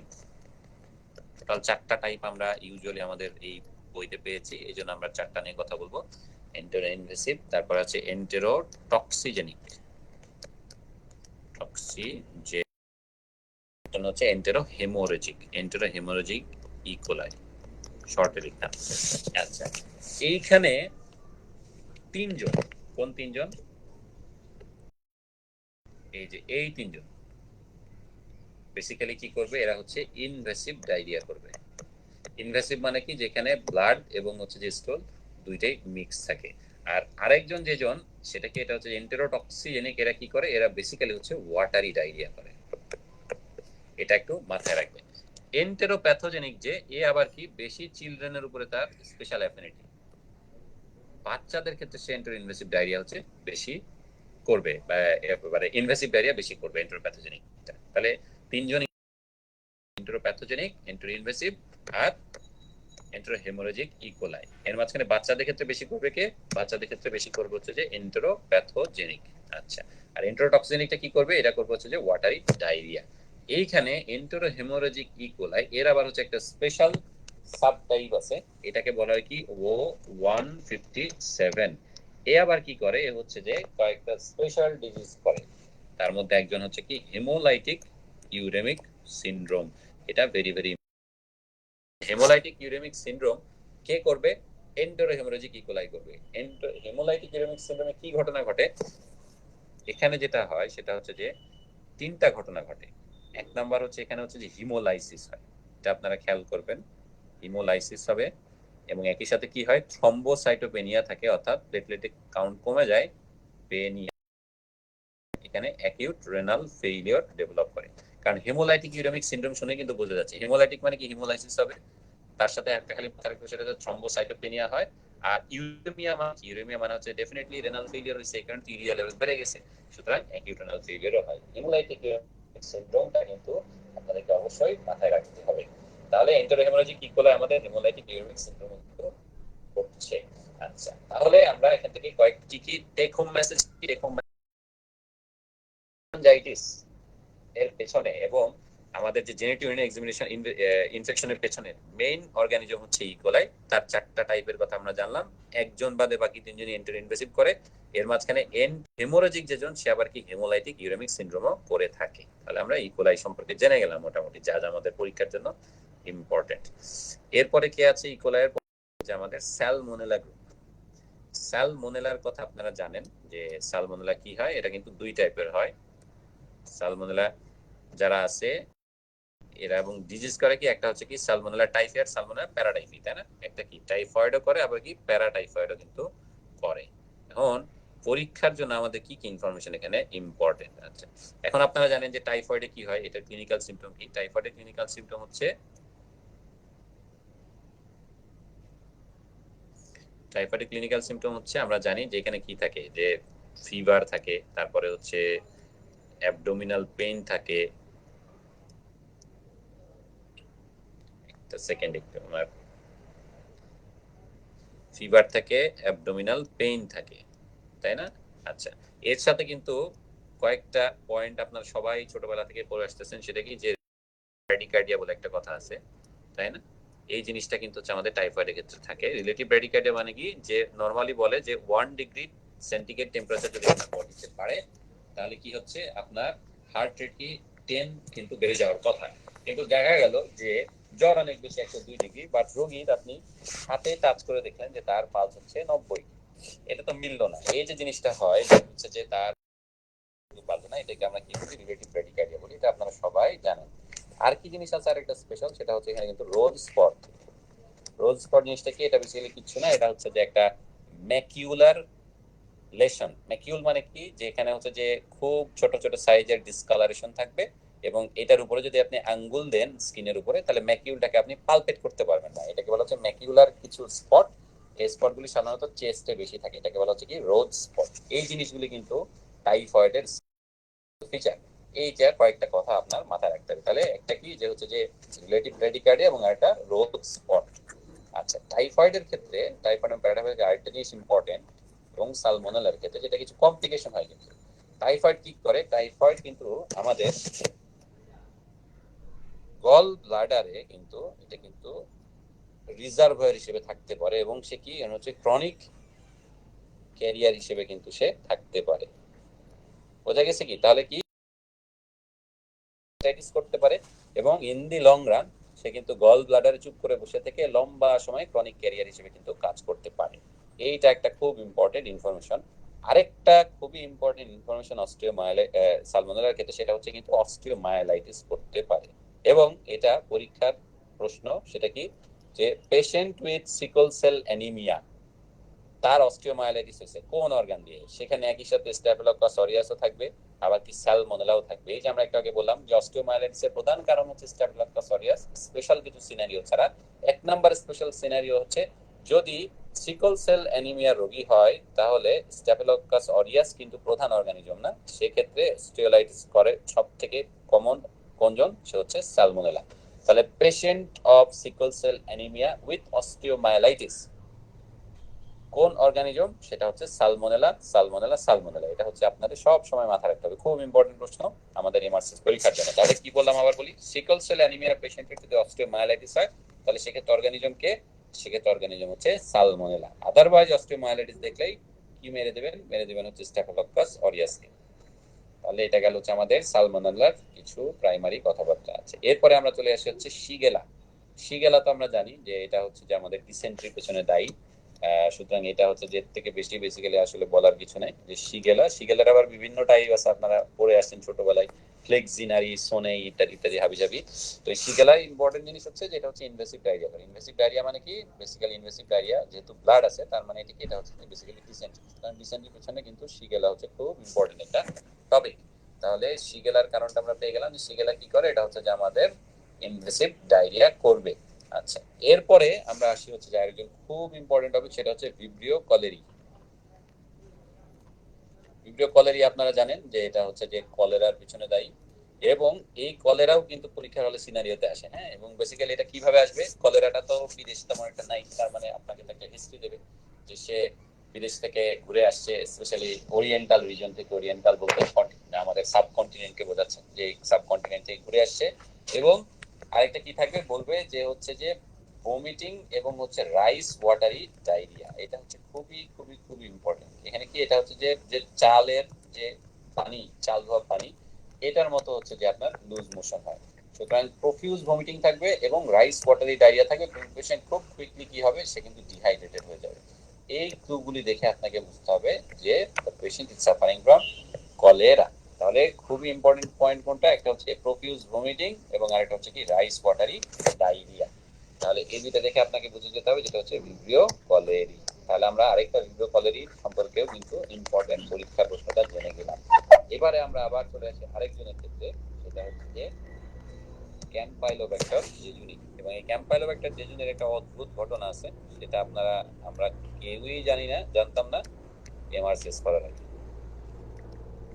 ক্যাম্পাইলোব্যাক্টর জেজুনিকে বলা হয় কি জানেন? যে আমাদের যত ইনফেক্টিভ ডায়রিয়া হয়, এটা হচ্ছে লাল কালিতে লিখি, এটাও আপনাকে মাথায় রাখতে হবে, যত ইনফেক্টিভ ডায়রিয়া তার সব থেকে কমন কজ হচ্ছে, মোস্ট কমন কজ হচ্ছে নাকি আমাদের কম্পাইলোব্যাক্টর জেজুনি। তাহলে চিন্তা করেন, বলতেছে কি যে আমাদের যত ধরনের ইনফেক্টিভ ডায়রিয়া হচ্ছে, ইনফেক্টিভ ডায়রিয়ার মোস্ট কমন কজ হচ্ছে ক্যাম্পাইলোব্যাক্টর জেজুনি। এই যে এত অর্গানিজম আছে দেখেন, যে স্ট্যাফিলোকাস অরিয়াস আছে, ক্লস্ট্রিডিয়াম পারফিনজেস আছে, ইকোলাই আছে, এরা কেউই নাকি কমন না। সব থেকে common cause of infective diarrhoea হচ্ছে ক্যাম্পাইলোব্যাক্টর জেজুনি। তার মানে এটার ইমপ্লিকেশন কি?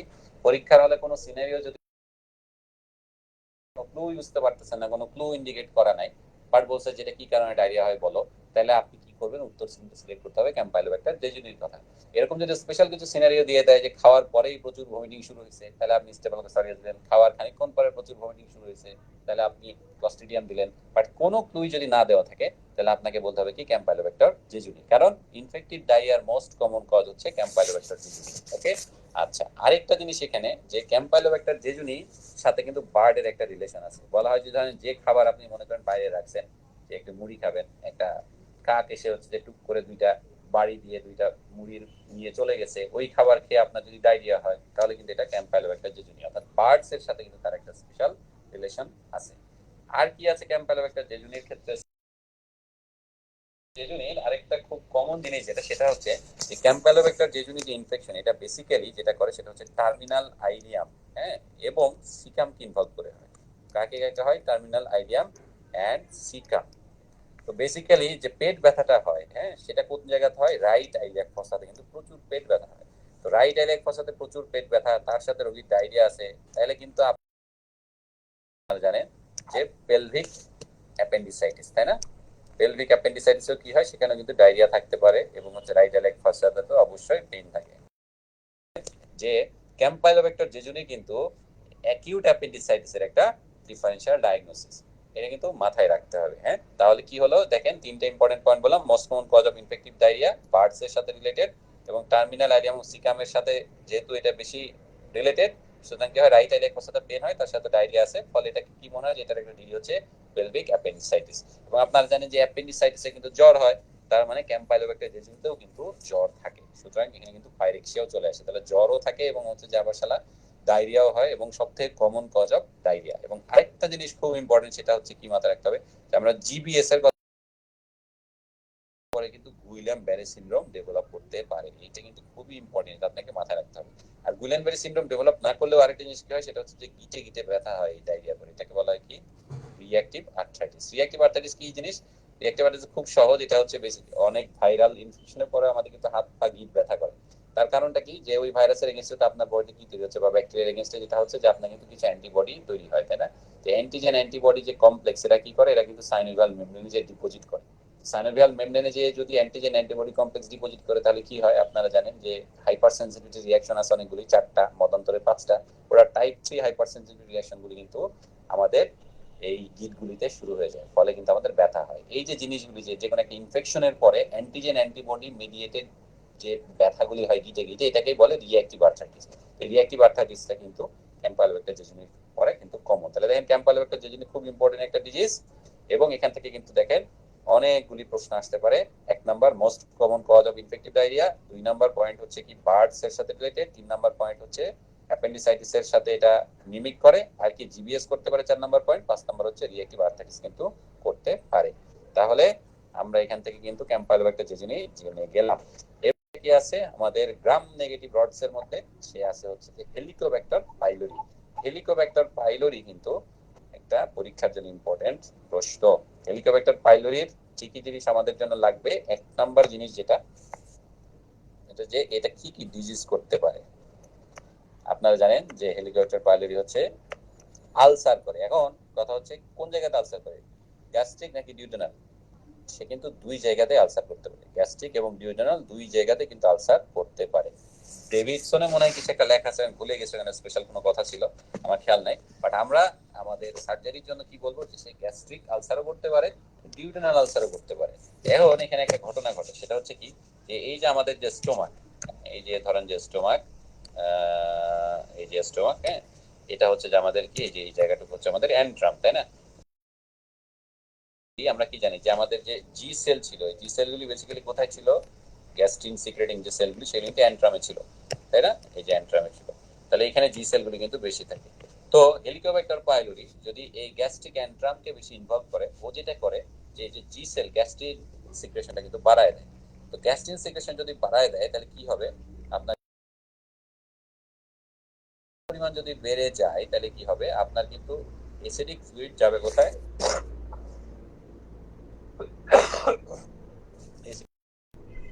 ডিউডেনামে, ফলে ডিউডেনাল আলসার হবে বেশি পরিমাণে। বুঝতে পারছেন? তাহলে গ্যাস্ট্রিক অ্যান্ট্রামে যদি ইনভলভমেন্ট বেশি থাকে হেলিকোব্যাক্টার পাইলোরির, তাহলে কিন্তু ডিউডেনাল আলসার হয়। বাট যদি প্রক্সিমালি অর্থাৎ যে এই জায়গাগুলিতে যদি হচ্ছে যে বেশি হয়, তাহলে ওরা যেটা করে সেটা হচ্ছে যে গ্যাস্ট্রিক আলসারটা করে বেশি।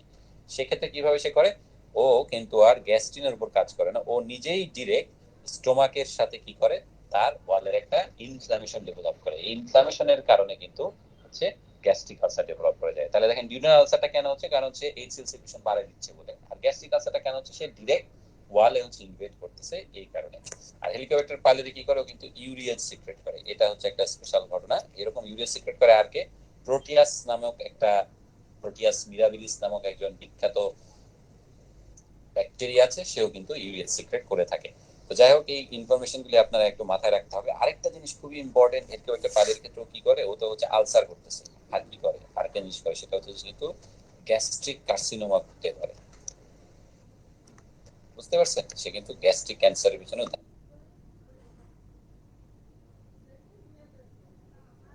লিম্ফোমা, এই তিনটা ডিজিজ কিন্তু আপনাকে মাথায় রাখতে হবে। তাহলে এই গেল হচ্ছে যে হেলিকোব্যাক্টার পাইলোরি রিলেটেড কমন কথাবার্তা।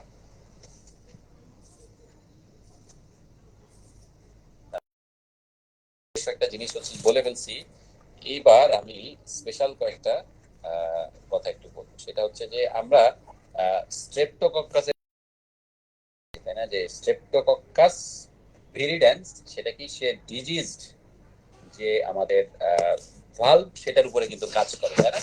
ফলে কি সে এন্ডোকার্ডিটিস করতে পারে, এবং ডিজিজড ভালভের উপরে, যেমন রিউমেটিক ফিভারের কোনো পেশেন্ট আছে তার ভালভ তো ডিজিজ, সেটার উপরে করতে পারে। মাইট্রাল স্টেনোসিস বা মাইট্রাল রিগ্যারগিটেশনের কোনো পেশেন্ট, তার ক্ষেত্রে কিন্তু করতে পারে, তাই না?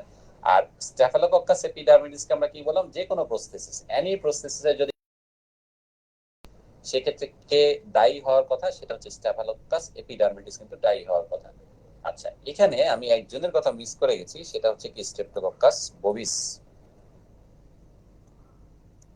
কে? Streptococcus bovis.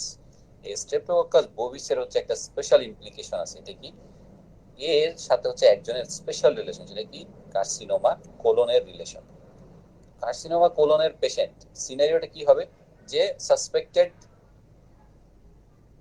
ব্লিডিং, পারারেক্টাল ব্লিডিং এর একটা রোগীকে আপনি কোলোনোস্কোপি করেছেন, কোলোনোস্কোপি করার পরে রোগীর এন্ডোকার্ডাইটিস ডেভেলপ করে গেল, নিচের কোন অর্গানিজম দায়ী? উত্তরটা হবে হচ্ছে স্ট্রেপ্টোকক্কাস বোভিস, কারণ সিএ কোলনের সাথে স্ট্রেপ্টোকক্কাস বোভিসকে অ্যাসোসিয়েটেড পাওয়া গেছে। সুতরাং এইটা একটা পরীক্ষার জন্য ইম্পর্টেন্ট প্রশ্ন, যে কার্সিনোমা কোলনের রোগী যদি এন্ডোকার্ডাইটিস ডেভেলপ করে সেটার পিছনে দায়ী কে? স্ট্যাফিলোকোকাস এপিডার্মিসও দায়ী না, তারপর হচ্ছে যে স্ট্রেপ্টোকক্কাস ভিরিডেন্সও দায়ী না, উত্তর হবে হচ্ছে আমাদের স্ট্রেপ্টোকক্কাস। মাথায় রাখতে হবে। ওকে, তাহলে আমরা মোটামুটি ব্যাকটেরিয়া রিলেটেড অনেক কিছু বলে ফেলতেছি। আচ্ছা, এবার আমরা একটু বলি স্পাইরোকিট। স্পাইরোকিট মানে কি? আমরা জানি যে হচ্ছে যে সিফিলিস নামক একটা ডিজিজ আছে, তাই না? সেটা কি করে? সিফিলিসটা করে হচ্ছে ট্রেপোনেমা প্যালিডাম। ট্রেপোনেমা প্যালিডাম যে এই যে আমাদের ব্যাকটেরিয়া, এই ব্যাকটেরিয়া কিন্তু একটা স্পেশাল ব্যাপার আছে। সেটা কি? আমরা নরমালি কি করি আপনারা জানেন যে আমরা কিন্তু gram positive gram negative straining করি, অথবা অ্যাসিড ফাস্ট ব্যাসিলি স্টেনিং করে আমরা ব্যাকটেরিয়াটাকে দেখি। ট্রেপোনেমাটা এত চিকন এত চিকন এত চিকন যে এটারে কিন্তু কোনো স্টেইন দিয়ে দেখা যায় না। তাহলে এটারে কি করতে হয়? এটা হচ্ছে যে ডার্ক, এটা হচ্ছে একটা স্টেইন দেওয়া হয়, যেটা ওর গায়ে যদি লাগে তাহলে কি এটা একটু জলজল করতে থাকে। এরপর একটা ডার্ক ব্যাকগ্রাউন্ডের এগেইনস্ট এটাতে দেখা হয়, এটা যখন জলজল দেখা যায় ডার্ক ফিল্ড মাইক্রোস্কোপিতে, তখন এটাকে বলা হয় হচ্ছে ট্রেপোনেমা প্যালিডাম। তার মানে ট্রেপোনেমা প্যালিডামটা কিন্তু বেসিক্যালি আমরা হচ্ছে যেভাবে গ্রাম স্টেনিং করে বেসিক্যালি করে দেখতে পারি না, আমাদের এখানে কি করতে হয়? ডার্ক ফিল্ড মাইক্রোস্কোপি করতে হয়, বা ডার্ক গ্রাউন্ড ইলুমিনেশনও বলে এটাকে। ডার্ক ফিল্ড মাইক্রোস্কোপি করে কিন্তু ট্রেপোনেমা প্যালিডামকে দেখতে হয়। এবং এটা কি করে? এটা হচ্ছে সিফিলিস করে। আমাদের জন্য কি জরুরি? আমাদের জন্য জরুরি হচ্ছে সিফিলিসে কিন্তু টোটাল তিনটা লেশন হয়, তাই না? একটা হচ্ছে কি প্রাইমারি লেশন। প্রাইমারি লেশন কি বলে কোনটা, সেকেন্ডারি লেশন কোনটা, আর টারশিয়ারি লেশন কোনটা, এটা হচ্ছে আমাদের জন্য ইম্পর্টেন্ট। প্রাইমারি লেশন কি? প্রাইমারি লেশন হচ্ছে যে আপনারা সবাই জানেন যেটা হচ্ছে যে জেনিটাল রিজনে আলসার করে। এই আলসারটা কিন্তু যেটা হয় যে এই আলসারটা হচ্ছে কিন্তু পেইনলেস হয়, এবং এই আলসারের বেসটা কিন্তু বেশ হার্ড এবং ফিক্সড হয়, এবং এর সাথে কিন্তু হচ্ছে যে লিম্ফ নোড এনলার্জ থাকে। তাহলে দেখেন এটা কিন্তু বেসিক্যালি একটা স্কোয়ামাস সেল কার্সিনোমাকে কিন্তু মিমিক করে থাকে। কারণ স্কোয়ামাস সেল কার্সিনোমা তো কি হবে? এখানে হচ্ছে একটা আলসার থাকবে, এখানে হার্ড ফিক্সড বেস থাকবে, এবং এর সাথে কি হবে? লিম্ফ নোড কিন্তু এনলার্জ থাকবে। তো এখানেও কিন্তু সেম ঘটনা হচ্ছে। এই যে আলসারটা, এটাকে কি বলে? এটাকে বলা হচ্ছে শ্যাঙ্কার। তাহলে শ্যাঙ্কার হচ্ছে কি প্রাইমারি সিফিলিস। সেকেন্ডারি সিফিলিস কি হয়? এখানে যেটা হয়, এখানে একটা র্যাশ হয়, ম্যাকিউলো প্যাপিউলার র্যাশ হয়। ম্যাকিউল তো আপনি হাতে টাচ করলে আপনি বুঝতে পারবেন না, কোনো এলিভেশন পাবেন না, বাট প্যাপিউলটা কিন্তু আপনি আবার টাচ করলে বুঝতে পারবেন। এটাকে বলে কি? এটাকে বলা হচ্ছে কন্ডাইলোমাটা লাটা। এইটা হচ্ছে একটা ইম্পর্টেন্ট জিনিস। হ্যাঁ, কন্ডাইলোমাটা লাটা মানে কি? তাহলে এটা হচ্ছে যে আমাদের সেকেন্ডারি সিফিলিসের বৈশিষ্ট্য। টারশিয়ারি সিফিলিসে কি হয়? এখানে যেটা সেটা হচ্ছে গ্রানুলোমা তৈরি হয়। হ্যাঁ, এটাকে বলে কি? গামা। বলের মতো গ্রানুলোমা তৈরি হয়, এই গ্রানুলোমাগুলিকে নাম দেওয়া হয়েছে গামা। গামা। তাহলে এই হচ্ছে আমাদের সিফিলিস রিলেটেড কিছু ইম্পর্টেন্ট জিনিস। খুব বেশি দরকার নেই, আমি একদম শর্ট এখানে বলে আসতেছি। হ্যাঁ, আপনার বাকি যে ইনফরমেশন গুলি প্রয়োজন আছে সেগুলি হচ্ছে যে ওই আমাদের যে নোটসের মধ্যেই আপনি পাবেন। আমরা মোটামুটি কিন্তু আমাদের ব্যাকটেরিয়া রিলেটেড কথাবার্তা শেষ করে ফেলছি। এখন আমরা কয়েকটা জিনিস একটু দেখবো, তারপরে মোটামুটি যাব। সেটা হচ্ছে এক নাম্বার হচ্ছে যে গ্যাস্ট্রোএন্টেরাইটিস। গ্যাস্ট্রোএন্টেরাইটিস তাহলে দেখেন কে কে করলো। আপনি যদি প্রথম থেকে দেখেন আমরা যা যা ডিসকাস করছি, সেক্ষেত্রে স্ট্যাফাইলোকক্কাস কিন্তু গ্যাস্ট্রোএন্টেরাইটিস করলো, তাই না? Staphylococcus aureus toxin mediated. আর কে করলো? ক্লস্ট্রিডিয়াম করলো, তাই না? ক্লস্ট্রিডিয়াম পারফিনজেস। আর কে করলো? দেখেন কোলাই কিন্তু হচ্ছে আমাদের গ্যাস্ট্রোএন্টেরাইটিস করলো, তাই না? আচ্ছা, তারপরে কে করলো? আপনাদের মনে আছে যে আমাদের সালমোনেলাও কিন্তু ছোটখাটো করে গ্যাস্ট্রোএন্টেরাইটিস করতে পারে। যদি আমি টাইফয়েড নিয়ে বেশি বলছি, বাট সালমোনেলাও কিন্তু পক্ষে করা সম্ভব। তারপরে কে ছিল? শিগেলা ছিল, তাই না? তারপরে কে ছিল? ভিব্রিও কলেরি ছিল। আচ্ছা, আর কে ছিল? ক্যাম্পাইলোব্যাক্টর জেজুনি ছিল, সব থেকে বস, এটারে ভোলা যাবে না। হ্যাঁ, ক্যাম্পাইলোব্যাক্টর জেজুনি। আরেকজন আছে, সেটা একটু আমাদের জানতে হবে, সেটা হচ্ছে কি? ইয়ারসিনিয়া এন্টেরো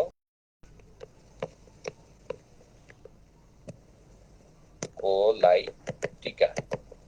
এই ইয়ারসিনিয়া কিন্তু আরেকটা আছে, সেটা নাম কি? ইয়ারসিনিয়া পেস্টিস। ইয়ারসিনিয়া পেস্টিস কিন্তু করে হচ্ছে প্লেগ, বাট ইয়ারসিনিয়া এন্টেরোকোলাইটিকা কি করবে, সে করবে হচ্ছে আমাদের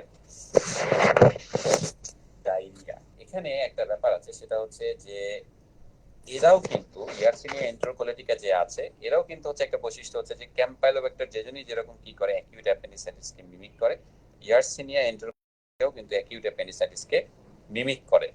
তাহলে এও কিন্তু কাকে ইনভলভ করবে, বেসিক্যালি টার্মিনাল আইলিয়ামকে এবং সিকামকে ইনভলভ করবে। দুইটার মধ্যে একটা ইম্পর্টেন্ট পার্থক্য হচ্ছে যে ইয়ারসিনিয়া এন্টেরোকোলাইটিকা একই সাথে মেজেন্ট্রিক লিম্ফাডেনোপ্যাথি থাকে। এটা হচ্ছে একটা ইম্পর্টেন্ট পার্থক্য, যেখানে মেজেন্ট্রিক লিম্ফ নোডগুলি কিন্তু অনেক বড় বড় থাকবে। হ্যাঁ, তো এইটা দেখে হচ্ছে যে আপনার পার অপারেটিভ ফাইন্ডিং আপনি যদি দেখেন, অপয়েন্ট করলেন, এরকম যদি কোনো একটা সিনারি আপনাকে দেয় যে আপনি পেশেন্টের অপারেশন করলেন অ্যাকিউট অ্যাপেন্ডিসাইটিস ভেবে, তারপরে দেখলেন যে হচ্ছে যে অ্যাপেন্ডিক্স নরমাল বাট ওই জায়গাতে মেজেন্টিক লিম্ফ নোড এনলার্জড, তাহলে আপনি এটা একটা ডায়াগনোসিস বলবেন কি, যেখানে এটা ইয়ারসিনিয়া এন্টেরোকোলাইটিকা কিন্তু হতে পারে। আর এটা কি হতে পারে, মেজেন্টিক অ্যাডেনাইটিসও কিন্তু হতে পারে, but yersinia enterocolitica is also আর ডিফারেন্সিয়াল ডায়াগনোসিস, এবং এটা এখানে একটু মাথায় রাখতে হবে। তাহলে এই হলো আমাদের গ্যাস্ট্রোএন্টেরাইটিস রিলেটেড কথাবার্তা। এরপরে আমরা আমরা আমরা কিন্তু সিনারিও দেখবো। হ্যাঁ, আমাদের ইএমআরসিসি কি ধরনের প্রশ্ন আছে সেটা আমরা দেখবো। আমরা প্রথমে একটু বেসলাইন ইনফরমেশন গুলি আপনাদের সাথে শেয়ার করে নিচ্ছি। কয়টা বাজে? 10:25। আচ্ছা, তো এই কারণে আমরা এগুলো একটু ডিসকাস করে তারপর হচ্ছে যে আমরা এটাতে যাব। আমাদের আজকে আমরা মাইক্রোবায়োলজিটা শেষ সময় লাগবে না হোপফুলি। আচ্ছা, এরপরে আমরা আসি কি, এরপরে হচ্ছে যে প্যারাসাইট। প্যারাসাইটের মধ্যে পরীক্ষার হলে, যেমন আমার খুব মজার একটা জায়গা থেকে প্রশ্ন আসছে, সেটা হচ্ছে এন্টেরোবিয়াস ভার্মিকিউলারিস। বাঙালির এমআরসিএস এর প্রশ্ন আসছে এন্টেরোবিয়াস ভার্মিকিউলারিস থেকে। কিছু না, সিনারিও দিছে এরকম যে হচ্ছে যে রাত্রে বেলা হচ্ছে পেরিয়ানাল ইচিং হয়, তারপরে হচ্ছে যে স্কচ টেপ টেস্ট করা হলো, স্কচ টেপ টেস্টে দেখা গেল ডিম পাওয়া গেছে। তাহলে কি ডায়াগনোসিস? উত্তর হচ্ছে এন্টেরোবিয়াস ভার্মিকিউলারিস। আপনারা জানেন এন্টেরোবিয়াস ভার্মিকিউলারিস কৃমি, আমাদের যে দেশের সেই কৃমির পেছনে হচ্ছে এন্টেরোবিয়াস ভার্মিকুলারিস দায়ী। এবং এখানে স্পেশালি যেটা আপনার মাথায় রাখতে হবে সেটা হচ্ছে কি, যে এইখানে কিন্তু টেস্টটা যেটা করা হয় সেটাকে বলা হচ্ছে কি স্কচ টেপ টেস্ট বলা হয়। হ্যাঁ, মানে হচ্ছে যে অ্যানাসে একটা স্কচ টেপ দিয়ে দেওয়া হয়। তো স্কচ টেপটা কি করে, ওই অ্যানাসে যখন লাগানো থাকে ওইখানে তো ডিম থাকে, তাই না? তো ওই এগগুলি কিন্তু স্কচ টেপে লেগে, এটা দেখে আপনি বুঝতে পারেন যে এন্টেরোবিয়াস ভার্মিকুলারিস দিয়ে এটা হয়েছে। আচ্ছা, এখন এখানে আরো দুইজন আছে যারা হচ্ছে প্রোটোজোয়া। হ্যাঁ, প্রোটোজোয়া কি ছিল এগুলি আমি এখানে ডিসকাস করতেছি না। দুইটা প্রোটোজোয়াল প্যারাসাইট আছে, একজনকে বলা হচ্ছে কি জিয়ারডিয়াসিস, এই জিয়ারডিয়াসিস, এবং আরেকজন হচ্ছে ক্রিপ্টোস্পোরিডিয়াম। হ্যাঁ, এই দুইজন হচ্ছে আমাদের পরীক্ষার জন্য ইম্পর্টেন্ট। কিরকম ইম্পর্টেন্ট? জিয়ারডিয়াসিস যেটা করে সেটা হচ্ছে যে জিয়ারডিয়াসিস আমাদের যে ডিউডেনাম থাকে এবং জেজুনাম থাকে। হ্যাঁ, ডিউডেনাম এবং জেজুনামের ওয়ালে সে জেজুনামের ওয়ালে অ্যাটাচ থেকে সে কি করে, সেখানে ফ্যাট অ্যাবজর্পশন করতে দেয় না। তাহলে সে কি করে, সে হচ্ছে ইনহিবিট করে ফ্যাট অ্যাবজর্পশন।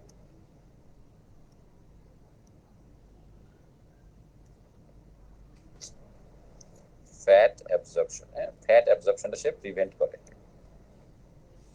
সেকেন্ড, ফ্যাট অ্যাবজর্পশনটা কিন্তু সে প্রিভেন্ট করবে। ফলে কি হয়, এই যে রোগীগুলি এদের কিন্তু হচ্ছে যে স্টুলটাতে যেহেতু ফ্যাট রয়ে যায়, সুতরাং এটা কিন্তু উপরে যে পানিতে কিন্তু ভাসতে থাকে, অর্থাৎ গ্রিজি স্টুল হয় এবং এটা কিন্তু হচ্ছে ভাসতে থাকে। এটা হচ্ছে একটা ক্লু টু ডায়াগনোজ জিয়ারডিয়াসিস। আরেকটা জিনিস হচ্ছে যে এটা হচ্ছে ক্লোরিন পানিতে এদের উপস্থিতি সব থেকে বেশি, অর্থাৎ সুইমিং পুলের পানিতে ক্লোরিনেশনের মাধ্যমে কিন্তু এটা যেহেতু মারা যায় না। তো এরকম যদি কোনো রোগী থাকে যেটাকে বলা হবে যে হচ্ছে, আপনাকে ধরে নিতে হবে যে পেশেন্টের জিয়ারডিয়াসিস হয়েছে। তাহলে আমি খুবই সহজ, জিয়ারডিয়াসিস মানে কি, যে সুইমিং এর হিস্ট্রি থাকবে এবং এরা কি করে ফ্যাট অ্যাবজর্পশন করতে পারে না বলে এদের কি হয়, গ্রিজি স্টুল তৈরি হয়, এই কারণে এটা হচ্ছে জিয়ারডিয়াসিস। হ্যাঁ, আচ্ছা, আরেকজন হচ্ছে ক্রিপ্টোস্পোরিডিয়াম। এবং এটা খুব ইম্পর্টেন্ট কেন, কারণ আমাদের ইমিউনো সাপ্রেসেন্ট যে রোগীগুলি আছে, সেটা এইচআইভির কারণে হোক, আর ধরেন কিডনি ট্রান্সপ্লান্টের পরে আমরা ইমিউনো সাপ্রেসেন্ট ড্রাগ দিয়েছি সেটার কারণে হোক, ইমিউনো সাপ্রেসেন্ট পেশেন্ট গুলির যে ডায়রিয়া, এটার প্রধান কারণ হচ্ছে ক্রিপ্টোস্পোরিডিয়াম। সিনারিও যেখানে বলবে যে ইমিউনো সাপ্রেস অবস্থায় ছিল, এখন ডায়রিয়া হয়েছে, আপনার উত্তর চুজ করতে হবে হচ্ছে ক্রিপ্টোস্পোরিডিয়াম। এটা ভেরি ভেরি ভেরি ইম্পর্টেন্ট প্রশ্ন। ঠিক আছে, তাহলে ইমিউনো সাপ্রেসেন্ট রোগী ডায়রিয়ার একটা সিনারিও দিচ্ছে, তাহলে আপনার উত্তর হবে হচ্ছে ক্রিপ্টোস্পোরিডিয়া। এইটা গেল হচ্ছে যে আরো দুইজনের কথা। এরপরে আরো কয়েকজন আছে আমাদের প্যারাসাইট। আমাদের লেকচারের মধ্যে কি কি ইনফরমেশন প্রয়োজন সেটা উল্লেখ করা আছে। আমি খালি একটু ধরাই দিব যে দুইজন হচ্ছে, একজন হচ্ছে অ্যাসকারিস লাম্ব্রিকয়েডিস। আপনারা জানেন যে অ্যাসকারিস লাম্ব্রিকয়েডিস কি, এরা হচ্ছে যে অ্যাসকারিয়াসিস করে, এবং অ্যাসকারিয়াসিস করে কি আমরা আমাদের বাংলাদেশে দেখছি যে এত বেশি ওয়ার্ম থাকে বাচ্চার পেটে কিন্তু অবস্ট্রাকশন করে ফেলতে পারে, তাই না? আবার কি করতে পারে, এটা হচ্ছে যে যদি প্যানক্রিয়াসের ভিতরে ঢুকে যায় প্যানক্রিয়াটাইটিস করে। তারপরে সে কি করতে পারে, যদি আমাদের কমন বাইল ডাক্টে ঢুকে যায়, তাই না, অ্যাপেন্ডিক্সে যদি ঢুকে যায় তাহলে অ্যাপেন্ডিসাইটিস করতে পারে। আচ্ছা, অ্যাসকারিস হচ্ছে আমাদের সার্জারির জন্য খুব ইম্পর্টেন্ট। এছাড়া আরেকজন কে আছে এই সাইডে, আরো একজন আছে, সেটা হচ্ছে যে আমরা জানি যে হুকওয়াম অ্যানকাইলোস্টোমা ডিউডেনালে। হুকওয়াম কারা করে, অ্যানকাইলোস্টোমা ডিউডেনালে করে। আরেকজন আছে হচ্ছে যে স্ট্রন গাই লয়েডস, তাই না? আমি নামগুলি বলতেছি, আপনারা এগুলি সবই জানেন যে অ্যাসকারিয়াসিস করে অ্যাসকারিস লাম্ব্রিকয়েডিস, অ্যানকাইলোস্টোমা ডিউডেনাল, আর স্ট্রনগাইলয়েডিয়াসিস করে হচ্ছে স্ট্রনগাইলয়েডস, তাই না? আচ্ছা, এইটাকে আলাদাভাবে আমরা লিখলাম কেন, কারণ এখানে এদের রুট অফ এন্ট্রিটা কিন্তু ডিফারেন্ট। অ্যাসকারিয়াস কিন্তু যাচ্ছে, হ্যাঁ, ফিকো ওরাল রুটে কিন্তু হচ্ছে যে এটা হচ্ছে যে ট্রান্সমিটেড হচ্ছে। বাট অ্যানকাইলোস্টোমা আর স্ট্রনগাইলয়েডস এরা কিন্তু স্কিন পেনিট্রেট করে ঢুকে, এই জিনিসটা আপনারা একটু মাথায় রাখতে হবে, হ্যাঁ। ঠিক আছে, এইটা বোঝানোর জন্য আমি এদেরকে এভাবে আলাদা করে লিখলাম। কারণ সেক্ষেত্রে কি হয়, অ্যানকাইলোস্টোমার ক্ষেত্রে কি হয়, যে একটা মানুষ বাঙালি যেটা যেমন হয় যে সে খালি পায়ে হাঁটতেছে, খালি পায়ে হাঁটার সময় এটা যে লার্ভাটা সেটা হচ্ছে মাটিতে থাকে, করে ভিতরে ঢুকে যায়, স্কিনটাকে পেনিট্রেট করে, তারপর সে কি করে, প্রথমে সিস্টেমিক সার্কুলেশনে আসে, তাই না? সিস্টেমিক সার্কুলেশনে আসলে তখন কি হয়, সে তো সব সিস্টেমিক সার্কুলেশন আমরা জানি কি হয়, লাংসে যায়। লাংসে যখন যায় তখন সেটা লাংসে স্কেপ করে সে ওই উপরের দিকে উঠে আসে আমাদের গলা পর্যন্ত। গলা পর্যন্ত আসার পর আমরা তখন কি করি, কফ আপ করে কিন্তু আবার গিলে ফেলি, তাই না? গিলে ফেলে তখন কিন্তু এটা জিআইটিতে যায়। ওই জিআইটি থেকে তারপরে তখন কি হয়, ওখানে সে ডিম পারলে ওই ডিমটা হচ্ছে যে পরে আবার চলে যাচ্ছে মাটিতে। তারপরে দেখেন সেটা কিন্তু ট্রান্সমিট হচ্ছে ফিকো ওরাল রুটে, বাট আমাদের বডিতে কিন্তু ঢুকতেছে কিভাবে, স্কিন পেনিট্রেশনের মাধ্যমে। স্ট্রনগাইলয়েডস এর ক্ষেত্রে এটা কিন্তু খুব ইম্পর্টেন্ট। আর অ্যানকাইলোস্টোমা ডিউডেনালের ক্ষেত্রে আরেকটা খুব ইম্পর্টেন্ট পয়েন্ট কি, এরা যেহেতু হচ্ছে যে জোকের মতো আমাদের ইন্টেস্টিনের সাথে লেগে থাকে, ওরা কিন্তু প্রচুর আমাদের হিমোগ্লোবিন খায়। হিমোগ্লোবিন খাওয়ার কারণে এখানে কি হয়, আয়রন ডেফিসিয়েন্সি অ্যানিমিয়া কিন্তু ডেভেলপ করে। তাহলে অ্যানকাইলোস্টোমার সাথে কিন্তু আয়রন ডেফিসিয়েন্সি অ্যানিমিয়ার একটা খুব ভালো সম্পর্ক আছে। এইটা হচ্ছে একটি ইম্পর্টেন্ট ইনফরমেশন আমাদের পরীক্ষা। বাইরে যে প্যারাসাইট গুলি আছে, এইটা আমি আরেকটু একটু ডিসকাস করবো আরো দুজনকে নিয়ে। একজনকে বলা হচ্ছে লিভার ফ্লুক, আমাদের এটাও কিন্তু সার্জারির জন্য ইম্পর্টেন্ট, হ্যাঁ। লিভার ফ্লুক বা ফ্যাসিওলা হেপাটিকা। ফ্যাসিওলা হেপাটিকাটা কি করে, এরা কিচ্ছু করে না, সেটা হচ্ছে যেটা করে যে এরা প্রথমে আমাদের জিআইটি তে আসে, জিআইটি থেকে এরা হচ্ছে করে, তারপরে সেটা কি করে, আমাদের লিভারের যে বাইল ডাক্ট গুলি থাকে, হ্যাঁ, এই বাইল ডাক্ট গুলিতে চলে যায়। এখানে যে সে কি করে, এখানে সে হচ্ছে যে ডিম পারে, ডিম গুলি হচ্ছে যে একটা নিডাসের মতো কাজ করে, সব অর্গানাইজ হয়ে যায়, এবং আলটিমেটলি কি করে, এরা কিন্তু হচ্ছে অবস্ট্রাকটিভ জন্ডিস তৈরি করে ফেলে। তো ফ্যাসিওলা হেপাটিকাটা কিন্তু হচ্ছে যে আমাদের পরীক্ষার জন্য ইম্পর্টেন্ট। তাহলে এরা কি করে, এরা হচ্ছে অবস্ট্রাকটিভ জন্ডিস তৈরি করবে, এটাই এখানকার মেইন ইম্পর্টেন্ট ইনফরমেশন। আর বাকি যেগুলি আছে সেগুলো আমাদের বইতে দিয়ে দেওয়া আছে। আরেকটা হচ্ছে কি, সিস্টোস ইউরোলজিদের যারা থাকবে তাদের জন্য খুব ইম্পর্টেন্ট। সিস্টোসোমার কিন্তু তিনটা টাইপ আছে, এর মধ্যে একটা হচ্ছে সিস্টোসোমা হেমাটোবিয়াম। এই হেমাটোবিয়ামটা কি জন্য ইম্পর্টেন্ট, এরা কি করে, এরা হচ্ছে ইউরিনারি ব্লাডারে থাকে। ইউরিনারি ব্লাডারে থেকে এরা কি করে, এখানে ক্রনিক ইনফ্লামেশন করায়, এবং ক্রনিক ইনফ্লামেশন করতে করতে একসময় কি হয়, এই জায়গাটা কিন্তু ম্যালিগন্যান্সি ডেভেলপ করে যায়, তাই না? তাহলে দেখেন যে ওইখানে আমরা হেলিকোব্যাক্টার পাইলোরির মতো একটা সহজ সরল ব্যাকটেরিয়া দিয়ে ক্যান্সার পেলাম, আবার এখানে সিস্টোসোমা নামক এক সহজ সরল প্যারাসাইট দিয়ে কিন্তু হচ্ছে একটা ম্যালিগন্যান্সি পাচ্ছি। তো তাহলে ইউরিনারি ব্লাডার যদি কোনো সিনারিও থাকে যে ইউরিনারি ব্লাডারে হেমাচুরিয়া এবং রোগীর হচ্ছে যে একটা ক্যালসিফাইড লেশন পাওয়া যাচ্ছে এক্সরেতে, কোথায়, ইউরিনারি ব্লাডার রিজিয়নে, তাহলে আপনি চোখ বন্ধ করে বলবেন এটা হচ্ছে সিস্টোসোমা, সিস্টোসোমিয়াসিস। কে করছে, হচ্ছে সিস্টোসোমা হেমাটোবিয়াম। এবং এখানে আরেকটা জিনিস ইম্পর্টেন্ট, সেটা হচ্ছে আমাদের ইউরিনারি ব্লাডারে যে ম্যালিগন্যান্সি গুলি হয়, এই ধরনের ম্যালিগন্যান্সি, এটাকে বলা হচ্ছে ট্রানজিশনাল সেল কার্সিনোমা। বাট সিস্টোসোমা যেটা করে সেটা হচ্ছে কি স্কোয়ামাস সেল কার্সিনোমা। খেয়াল করে এটা আপনি পড়বেন, ঠিক আছে?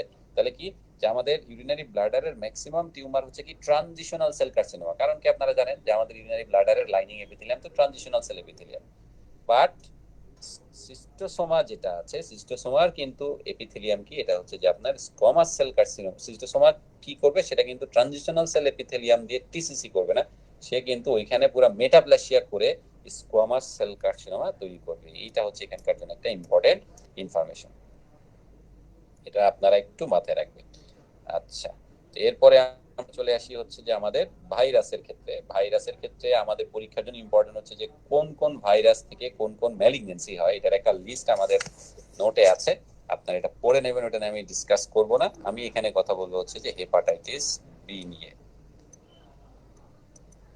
হেপাটাইটিস একটা মারাত্মক খতরনাক ভাইরাস, আপনারা জানেন, এবং এটার জন্য আমাদের এই জায়গাতে পরীক্ষাতে যেটা যে হেপাটাইটিস বি, আপনারা জানেন যে এটা আমরা যে ডায়াগনোসিস করি, হ্যাঁ, হেপাটাইটিস বি ডায়াগনোসিস করার জন্য কিন্তু আমাদের হচ্ছে বোথ আমরা কি করতে পারি, কিছু অ্যান্টিজেন ডিটেক্ট করতে পারি, হ্যাঁ, আবার কি করতে পারি, অ্যান্টিবডিও কিন্তু ডিটেক্ট করতে পারি, তাই না?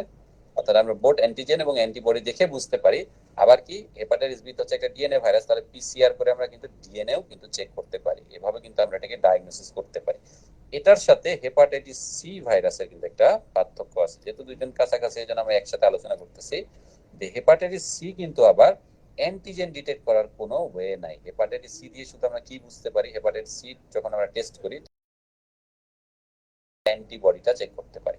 বোঝা গেছে? খুবই ইম্পর্টেন্ট একটা কথা কিন্তু বললাম, আপনি দেখেন এখন খেয়াল করে।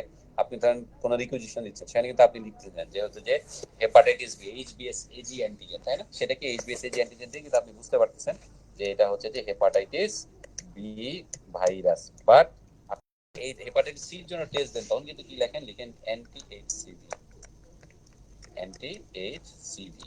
খেয়াল করে দেখবেন এখন থেকে, হ্যাঁ। এবং এখানে আরেকটা জিনিস আছে, সেটা হচ্ছে যে আমরা জানি যে অ্যান্টি এইচসিভি মানে কি, এটা অ্যান্টিবডি, এবং অ্যান্টিবডি কি টাইপের হয়, দুই টাইপের হয়, একটা হচ্ছে কি আইজিজি হয় আর আইজিএম হয়, তাই না? আইজিএম যদি বাড়তি থাকে তার মানে কি এটা হচ্ছে রিসিস্টেন্স, আর আইজিজি যদি বাড়তি থাকে তাহলে এটাকে আমরা কি বলি, এটা হচ্ছে প্রিভিয়াস ইনফেকশন। দুঃখের বিষয় হচ্ছে হেপাটাইটিস সি এর যে অ্যান্টি এইচসিভি অ্যান্টিবডি আমরা করি, সেখান থেকে আবার টাইপটা বোঝা যায় না যে এটা কি আইজিজি নাকি আইজিএম। সে আইজিজি প্লাস আইজিএম দুইজনকে ডিটেক্ট করে, তার মানে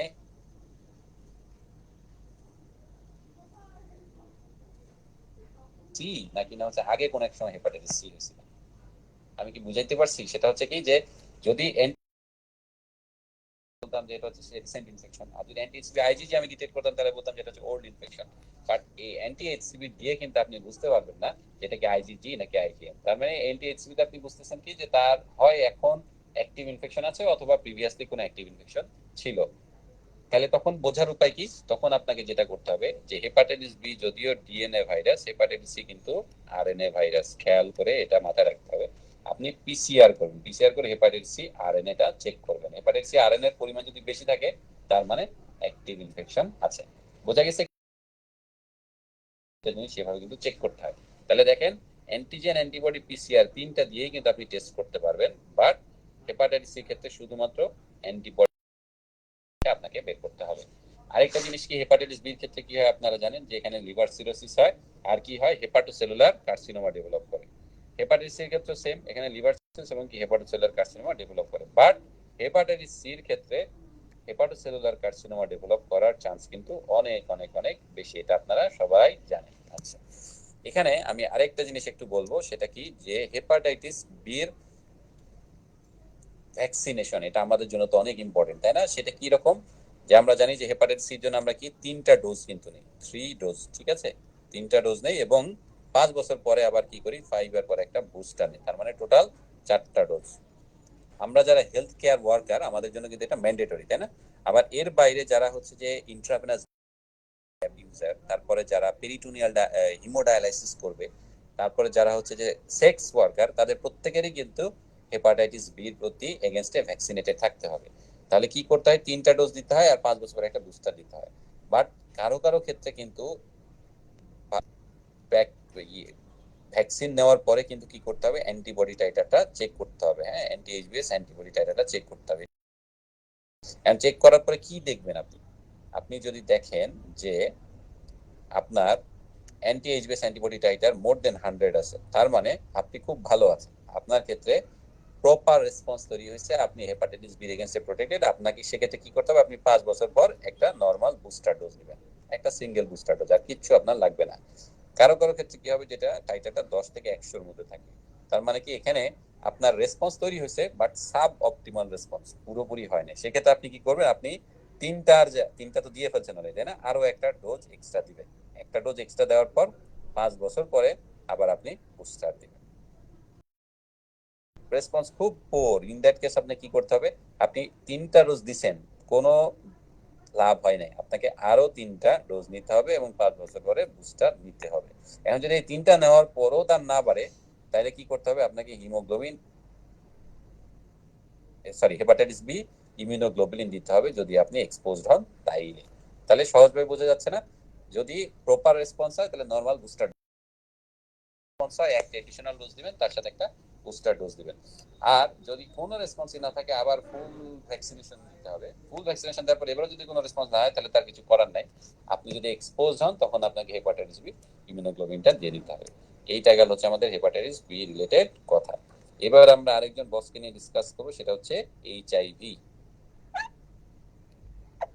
আমি কিন্তু একদম যে পয়েন্টগুলি আপনার পরীক্ষার জন্য ইম্পর্টেন্ট সেগুলি শুধু টাচ করে যাচ্ছি, এর ভিতরে কিছু গদবাঁধা কথা আছে সেগুলি বলতেছি না। আচ্ছা, হেপাটাইটিস এইচআইভি, এইচআইভি নিয়ে আমরা এখন একটু কথা বলি আপনাদের সাথে। এইচআইভিটা কিন্তু খুব ইম্পর্টেন্ট। এখন এইচআইভিটা ডিটেক্ট করবেন কিভাবে, এটা হচ্ছে আমাদের জন্য ইম্পর্টেন্ট। আমরা জানি যে যে কোনো ইনফেকশন শুরু হলে প্রথমে কি হয়, বডিতে হচ্ছে অ্যান্টিজেন থাকে, তাই না? অ্যান্টিজেনের এগেনস্টে তারপরে কি হয়, অ্যান্টিজেন টাইটারটা প্রথম দিকে অনেক বেশি থাকে, তাই না? এভাবে যদি আমরা একটা গ্রাফ আঁকি, তাহলে কি হবে, যে অ্যান্টিজেন টাইটারটা প্রথম দিকে কিন্তু বেশি থাকে। আস্তে আস্তে কি হয়, বডিতে কিন্তু রেসপন্স তৈরি হতে থাকে, এই তুই আমার শরীরে ঢুকছিস, তোর আমি দেখে নেব, তখন কি হয়, অ্যান্টিবডি টাইটারটা কিন্তু বাড়তে থাকে, তাই না? তাহলে ইনিশিয়ালি কি পাবো, আমরা পাবো হচ্ছে যে অ্যান্টিজেন, আর পরে পাবো আমরা কি, পরে পাবো হচ্ছে যে অ্যান্টিবডি। তাহলে ইনিশিয়ালি কি হবে, এইচআইভি ক্ষেত্রে সেম, আপনি ইনফেকশন সাসপেক্ট করতেছেন যে রিসেন্টলি তার সেক্সুয়াল এক্সপোজার আছে বা ব্লাডের ট্রান্সফারের হিস্ট্রি আছে। ইন দ্যাট কেস প্রথম 3 সপ্তাহ, প্রথম 3 সপ্তাহে আপনার কি করতে হবে, ফার্স্ট 3 সপ্তাহে তো আপনি কিন্তু কোনো অ্যান্টিবডি পাবেন না, তাহলে আপনি কি খুঁজতে হবে, অ্যান্টিজেন খুঁজতে হবে। কোন অ্যান্টিজেনটা খোঁজা হয়, স্পেশালি P24 নামে একটা অ্যান্টিজেন আছে। এই অ্যান্টিজেনটা যদি আপনি পেয়ে যান ব্লাডের মধ্যে, তাহলে আপনি বলবেন যে এই রোগ হচ্ছে এইচআইভি পজিটিভ। 3 সপ্তাহ পরে মোটামুটি তখন কি হয়, তখন কিন্তু অ্যান্টিবডি বডিতে চলে আসে। এই অ্যান্টিবডিটা দেখার জন্য তখন কি চেক করতে হয়, আপনাকে তখন দেখতে হবে হচ্ছে 2টা জিনিস। আপনি এলাইজা টেস্ট করে অ্যান্টিবডি দেখতে পারেন, আবার কি ওয়েস্টার্ন ব্লট টেকনিক বলে একটা টেকনিক আছে, এই টেকনিক ইউজ করে হচ্ছে আপনি অ্যান্টিবডিটা। গোল্ড স্ট্যান্ডার্ড কোনটা, আপনাকে যদি বলা হয় এইচআইভির গোল্ড স্ট্যান্ডার্ড কি, তার উত্তর হবে হচ্ছে ওয়েস্টার্ন ব্লট টেকনিক। তাহলে দেখেন আপনি কিন্তু এইচআইভি এখন ডায়াগনোসিস করতে পারবেন।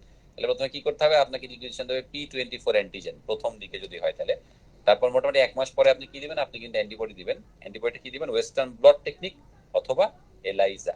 তাহলে আপনি কিন্তু এইচআইভিটাও পেয়ে গেলেন। আচ্ছা, তাইলে আমরা মোটামুটি এইচআইভিটাও এখানে শেষ করে ফেললাম। এরপরে আমাদের কয়েকটা স্পেশাল ইনফেকশন আছে। একজন হচ্ছে আমাদের নেক্রোটাইজিং ফাসাইটিস।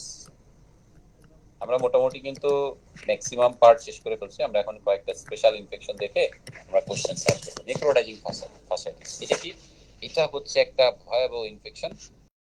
যেটা হয় সেটা হচ্ছে, যেটা হচ্ছে একটা পলিমাইক্রোবিয়াল ইনফেকশন। হ্যাঁ, মানে এখানে একই সাথে বেশ কয়েকজন গুরু দায়ী, যেমন স্ট্রেপ্টোকক্কাস পায়োজেনাস আছে, ইকোলাই আছে, ব্যাকটেরিয়েডস আছে। এরা সবাই মিলে কি করে, এরা হচ্ছে যে স্কিন এবং সফট টিস্যু প্লাস ফাসা, এই তিনটারে পুরো ডিস্ট্রয় করে ফেলে, বুঝছেন?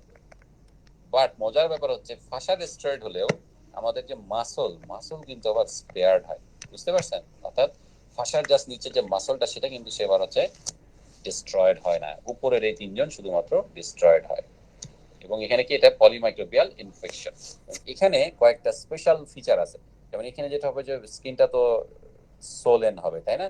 তারপরে এখানে কি থাকে, এখানে কিন্তু হচ্ছে ক্রেপিটাস থাকে। আমরা এই ক্রেপিটাস আরেকটা কোথায় পাইছিলাম, গ্যাস গ্যাংলিনেও কিন্তু ক্রেপিটাস পাইছিলাম। সব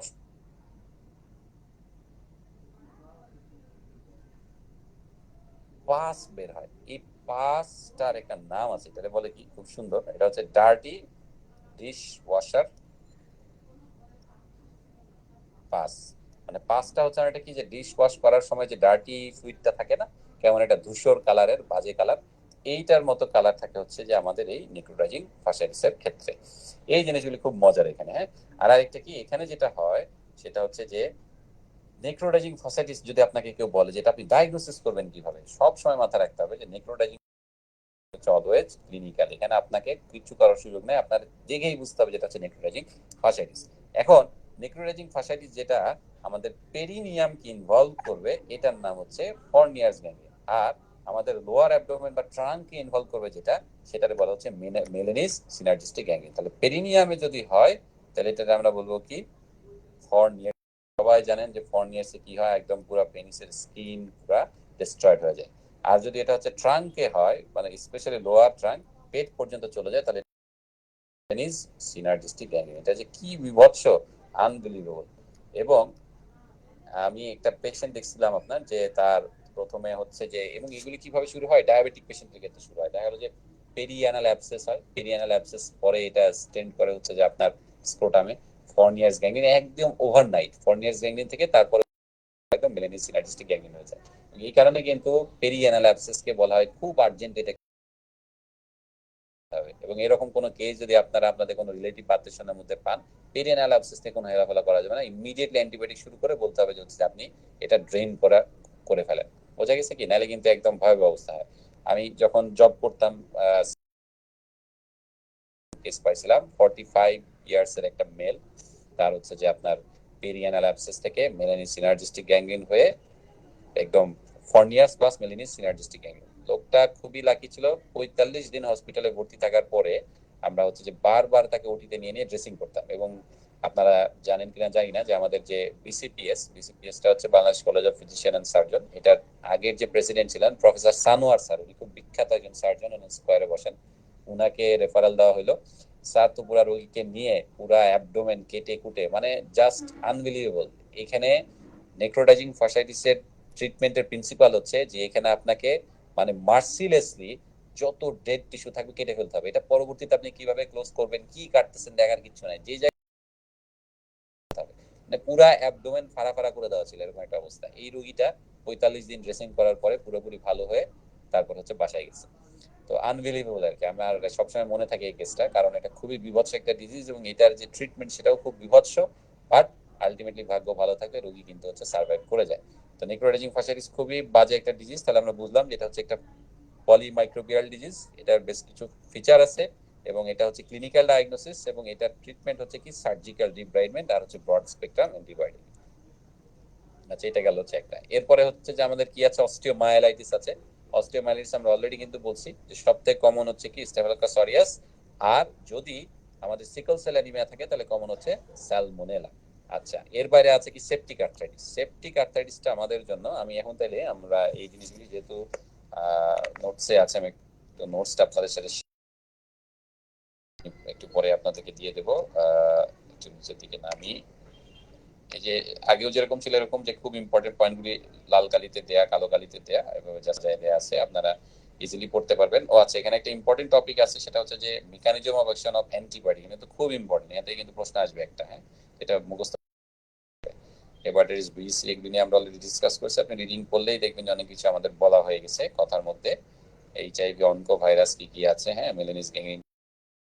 এই যে দেখেন, এটা হচ্ছে একটা ছবি, দেখছেন? এই যে এখানে যে কালো কালো যে জিনিসগুলি দেখা যাচ্ছে এগুলো হচ্ছে পুলা, এবং দেখেন যে মানে প্যাথেটিক একটা চেহারা। তো এই যে অস্টিওমাইলাইটিস আমরা পড়ছিলাম যে সিকল সেলের ক্ষেত্রে সালমোনেলা সব থেকে কমন। হ্যাঁ, এক্সরেতে কি পাবেন এটা একটু দেখবেন ভালোভাবে। সেপটিক আর্থাইটিসের ক্ষেত্রে দেখেন, এই যে আমরা বলছিলাম যে মোস্ট কমন অর্গানিজম কি ওভারঅল হচ্ছে স্টেফিলোকোকাস অরিয়াস, দেখছেন এই যে এখানে লেখা। এবং আরেকটা জিনিস দেখেন যে যারা আবার ইয়াং অ্যাডাল্ট এবং সেক্সুয়ালি অ্যাক্টিভ তাদের ক্ষেত্রে কিন্তু কে একজন হচ্ছে নেইসেরিয়া গনোরিয়া কিন্তু হতে পারে। এবং এটা ম্যানেজমেন্টে দেখেন একটা জিনিস প্রথমেই লেখা যে ফার্স্ট কাজ যেটা সেপটিক আর্থাইটিসে যেটা হয় কি, যে আপনার হচ্ছে একদম পাটা বিশাল ফুলে থাকে, প্রচন্ড ব্যথা হয়। এই জন্য আপনাকে ফার্স্ট যে কাজটা করতে হবে সেটা হচ্ছে সাইনোভিয়াল ফ্লুইডকে অ্যাসপিরেট করে ফেলতে হবে। এটার উদ্দেশ্য দুইটা। এক নাম্বার হচ্ছে যে সাইনোভিয়াল ফ্লুইডটা আপনি অ্যাসপিরেট করে কালচারের জন্য পাঠিয়ে দিবেন, এবং দুই নাম্বার হচ্ছে যে সাইনোভিয়াল ফ্লুইড যখন অ্যাসপিরেট করবেন তখন প্রেশার কমে যাবে, রোগী কিন্তু অনেক আরাম পাবে। এটা খুবই ইম্পর্টেন্ট। আর কি অ্যান্টিবায়োটিক ট্রিটমেন্ট আপনাকে দিতে হবে কতদিন দেখেন, ব্রিটিশ ন্যাশনাল ফর্মুলারি বলছে 6 থেকে 12 সপ্তাহ অ্যান্টিবায়োটিক দিতে হবে। কাম সারছে, খেয়াল করে দেখছেন, অনেকদিন কিন্তু অ্যান্টিবায়োটিক দিতে হবে। এরপরে আসলে হচ্ছে ম্যাস্টাইটিস। এখানে কিন্তু দুইটা ইনফরমেশন, একটা হচ্ছে ম্যাস্টাইটিস এবং আরেকটা হচ্ছে ব্রেস্ট অ্যাবসেস। ম্যাস্টাইটিস হচ্ছে কি শুধু ইনফ্লামেশন, আর ব্রেস্ট অ্যাবসেস হচ্ছে কি পুরোপুরি ইনফ্লামেশন হয়ে গেছে। তো ব্রেস্ট অ্যাবসেসের ক্ষেত্রে কি করবেন, সেম ঘটনা। স্ট্যাফিলোকোকাস অরিয়াস হচ্ছে সবথেকে কমন, এবং কাদের ক্ষেত্রে হয় এটা বেসিক্যালি ল্যাকটেটিং উইমেনদের ক্ষেত্রে কিন্তু বেশি হয়, কারণ বাচ্চা অনেক সময় যেটা করে যে হচ্ছে যে কামড় দিতে থাকে আর কি। তো এইভাবে হচ্ছে ছোট ছোট ট্রমা হয়, ট্রমা থেকে বাচ্চার মুখের যে স্ট্যাফিলোকোকাস অরিয়াস এটা হচ্ছে যে ওখানে চলে যায়, ওখানে হচ্ছে আপনার অ্যাবসেস তৈরি হয়। হ্যাঁ, তো এই কারণে হচ্ছে এটা খুব কমন। তো এখানে যেটা করতে হয় আর কি, যে যদি আপনার ওভারলাই স্কিন হেলদি থাকে তাহলে কিন্তু আপনার ড্রেন করার দরকার নেই। আগে যেটা হতো যে ব্রেস্টকেও কিন্তু কেটে মোটামুটি ফালা ফালা করে দেওয়া হতো, আমি ইন্টার্ন লাইফে দেখছি যেটা। বাট এখন যেটা করা হয় সেটা হচ্ছে যে যদি আপনার ওভারলাই স্কিন ভালো থাকে তাহলে আপনি কিন্তু কাটবেন না, যেটা করবেন সেটা হচ্ছে আল্ট্রাসাউন্ড গাইডেড অ্যাবসেস ড্রেনেজ করতে হবে। হ্যাঁ, আর যদি দেখেন যে উপরের স্কিন নেক্রোটিক হয়ে গেছে, রাখার কোনো উপায় নাই, ইন দ্যাট কেস আপনাকে এটা ডিপ্রাইড করতে হবে। এইটা গেল হচ্ছে একটা। তারপর কোলানজাইটিস, কোলানজাইটিসের ক্ষেত্রে দেখেন আমি বলছি একটু আগে, কোলানজাইটিস আর ইউটিআই এটার পিছনে সবথেকে কমন কারণ হচ্ছে এশেরিকিয়া কোলাই। কি আছে, চারপট স্ট্রায়াড বলে একটা কথা আছে, রেইনল্ডস পেন্টার্ড বলে একটা কথা আছে, এগুলো আপনি পড়লেই বুঝতে পারবেন। আচ্ছা, এবার আমরা আসি হচ্ছে surgical site infection. Surgical site ইনফেকশনটা হচ্ছে একটা ইম্পর্টেন্ট টপিক, এটাই আমাদের আজকের লাস্ট টপিক। এরপরে হচ্ছে যে আমি যেটা বলতেছিলাম যে ফার্মাকোলজি আছে, এটা আপনাদেরকে আলাদাভাবে এখনই যে পড়তে হবে তা না, আমি একটু গুছিয়ে রাখছি, আপনারা পরবর্তীতে যে কোনো সময় পড়লে বুঝতে পারবেন। বাট এটা আমরা প্রত্যেকটা টপিকের সাথে সাথে পড়বো। হ্যাঁ, তবে আমাদের আজকে লাস্ট ইম্পর্টেন্ট টপিক যেটা, এটা আমরা একটু ডিসকাস করেই আমরা হচ্ছে প্রশ্নগুলি দেখবো একটু।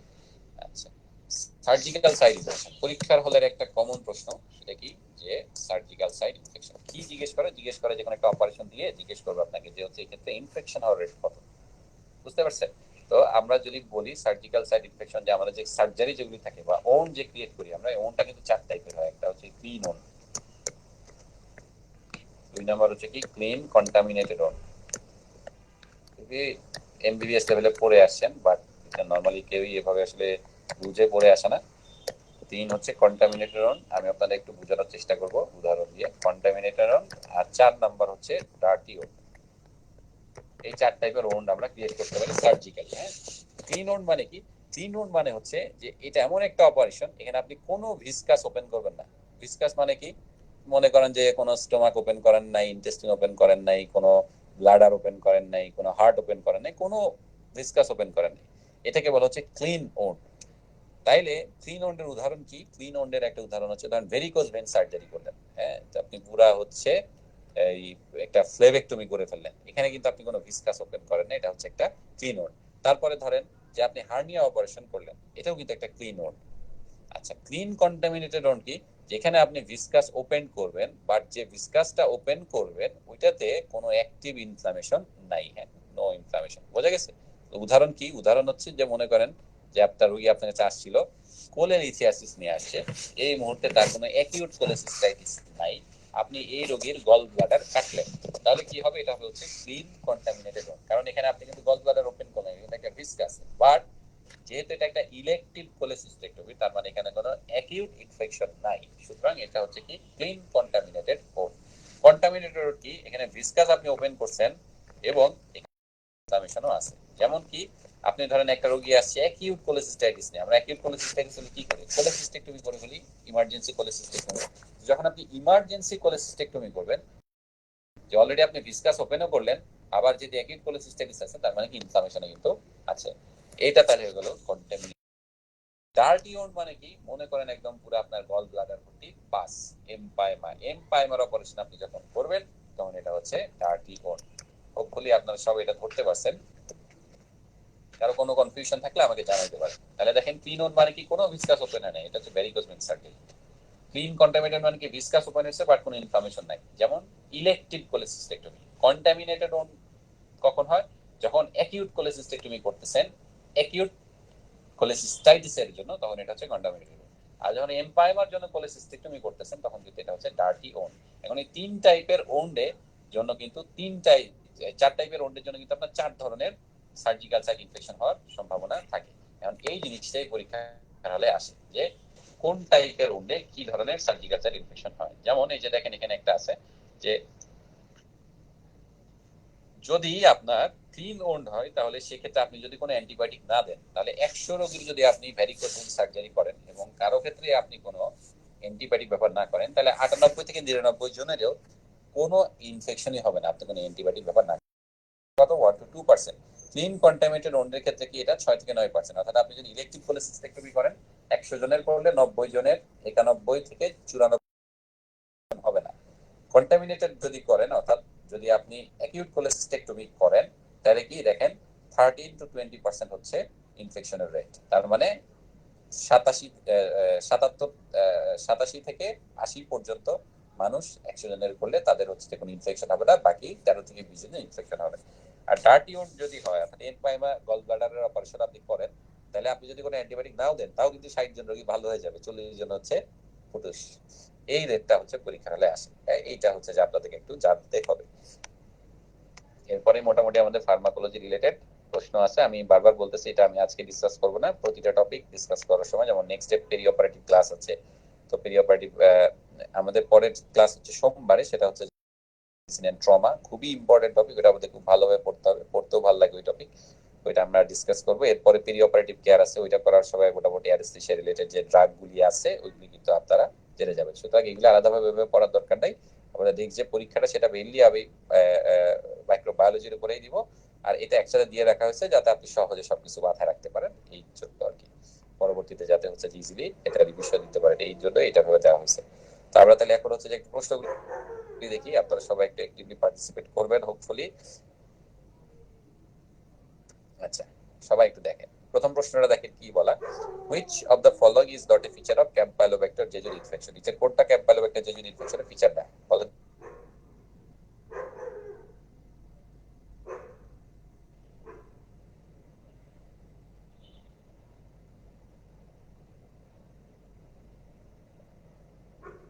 কোনটা আনসার হবে? পাইরেক্সিয়া ইজ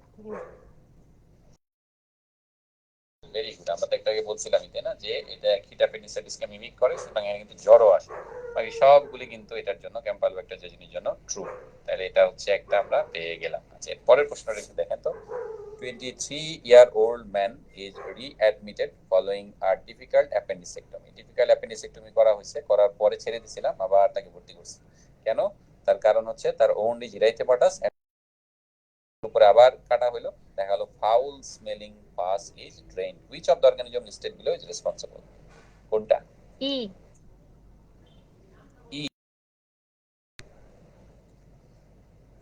ক্লস্ট্রিডিয়াম পারফিনজেসের কোনো বৈশিষ্ট্য কি এখানে আছে? আচ্ছা, এখানে আপনাদের এইটা আসলে আমরা তো ডিসকাস করি না, এই কারণে ভুল হয়েছে আর কি, যে এই জায়গাটাতে দেখেন আমরা যেহেতু অ্যাপেন্ডিসেক্টমি করছি তাই না, ওটা তার মানে কি গাটের মধ্যে একটা ইম্পর্টেন্ট অর্গানিজম হচ্ছে ব্যাকটেরিয়াস, তাই না?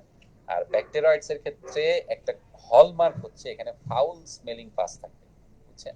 মানে এরকম আপনার হচ্ছে কোন একটা জিআইটি প্রসিডিউর হবে, এবং জিআইটি প্রসিডিউর পরে আপনার ফাউল, এই দুইটা কম্বিনেশন যদি আপনার থাকে, তাহলে আপনি উত্তর দিবেন হচ্ছে ব্যাকটেরিয়াইডস ফ্র্যাজিলিস। তাহলে এই ক্ষেত্রে উত্তরটা হবে হচ্ছে ব্যাকটেরিয়াইডস ফ্র্যাজিলিস। আচ্ছা,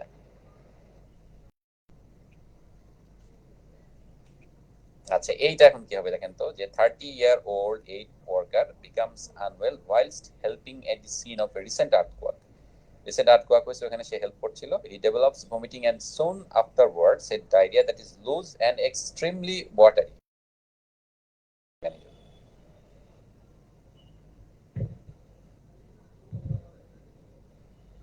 ভিব্রিও কি হবে কলেরা। এটা? Vibrio colliery, very good. দেখেন এখানে কিন্তু মোটামুটি ওরা বলছে যে এইড ওয়ার্কার, তাই না, তার মানে সে বাইরে আছে, এটা কিন্তু একটা ঘটনা। তারপরে কি দেখেন যে ভমিটিং শুরু হয়েছে এবং কি এক্সট্রিমলি ওয়াটারি, এটা হচ্ছে একটা ইম্পর্টেন্ট ক্লু। তাহলে এই কারণে এটাকে আমরা বলছি হচ্ছে ভিব্রিও কলেরি। আচ্ছা, এই যে দেখেন এটা 28-year-old lady is breastfeeding her first child with discomfort of the right breast.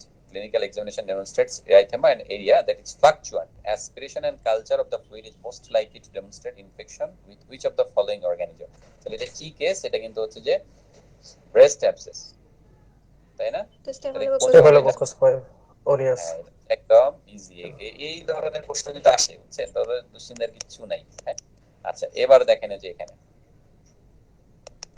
45-year-old man is recovering in hospital following a total hip replacement. He develops a profuse and watery diarrhea. Several other patients have been suffering from similar symptom. Infection of with which of the following is the most likely underlying cause? কি উত্তর হবে? Clostridium difficile. কস্টিডিয়াম ঠিক বলছেন। এটা হচ্ছে যে দেখেন যে ওয়াটারি ডায়রিয়া হচ্ছে, হ্যাঁ, আপনি কিন্তু এটাতে বোঝাট হবেন না। আপনার কথা হচ্ছে যে সে হসপিটালে আছে, হ্যাঁ, আর total hip replacement. Total hip replacement হলে কি হয়? আপনার অবশ্যই অ্যান্টিবায়োটিক দিতে হবে, তাই না? তার মানে সে অ্যান্টিবায়োটিকও পাচ্ছে, হসপিটালেও আছে। তার মানে এটা উত্তর হবে হচ্ছে ক্লোস্ট্রিডিয়াম বোটুলিনাম। আচ্ছা, এই যে এখানে এই প্রশ্নটা একটু পড়ে দেখেন তো। ভাইয়া অ্যান্সার কি ক্লস্ট্রিডিয়াম বোটুলিনাম না ডেফিসিল? আচ্ছা, sorry, ডেফিসাইড।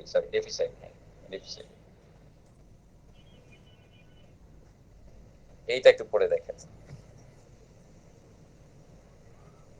62-year-old lady is unwell following a difficult acute cholecystectomy for acute cholecystitis. Her gallbladder spilled stone intraoperatively, and she has been on ciprofloxacin intravenously for the past 4 days.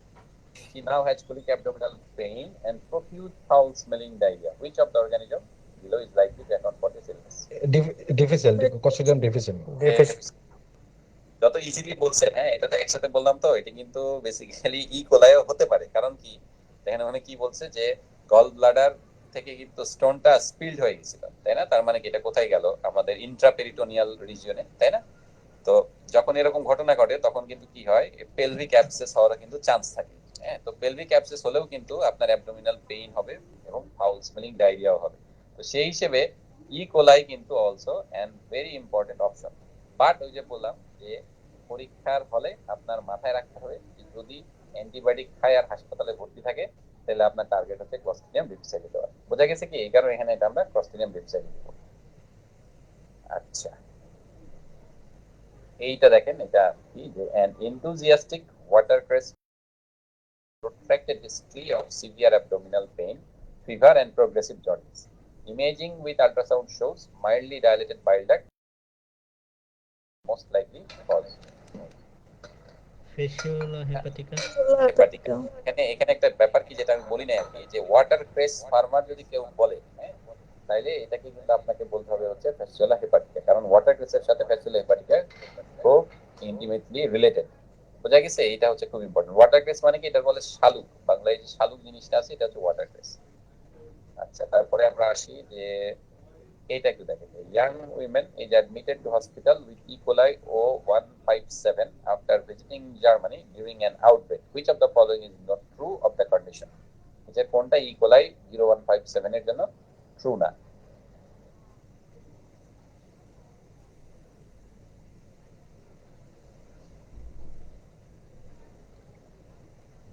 কোনটা মনে হয়?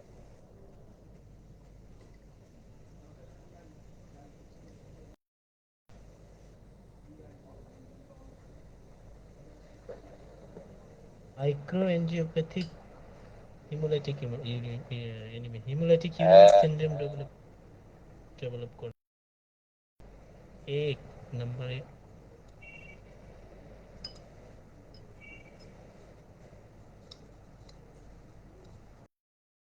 এটার উত্তর হবে হচ্ছে B. হ্যাঁ, এটা যে আমাদের নোটের মধ্যে আছে, মাইক্রোঅ্যাঞ্জিওপ্যাথি কিন্তু ওরা করে। বেসিক্যালি এখানে যেটা হয় যে অ্যাডাল্টের কথা বলা আছে না, এটা হচ্ছে অ্যাডাল্টের ক্ষেত্রে হয় না, এটা হচ্ছে চাইল্ডের ক্ষেত্রে।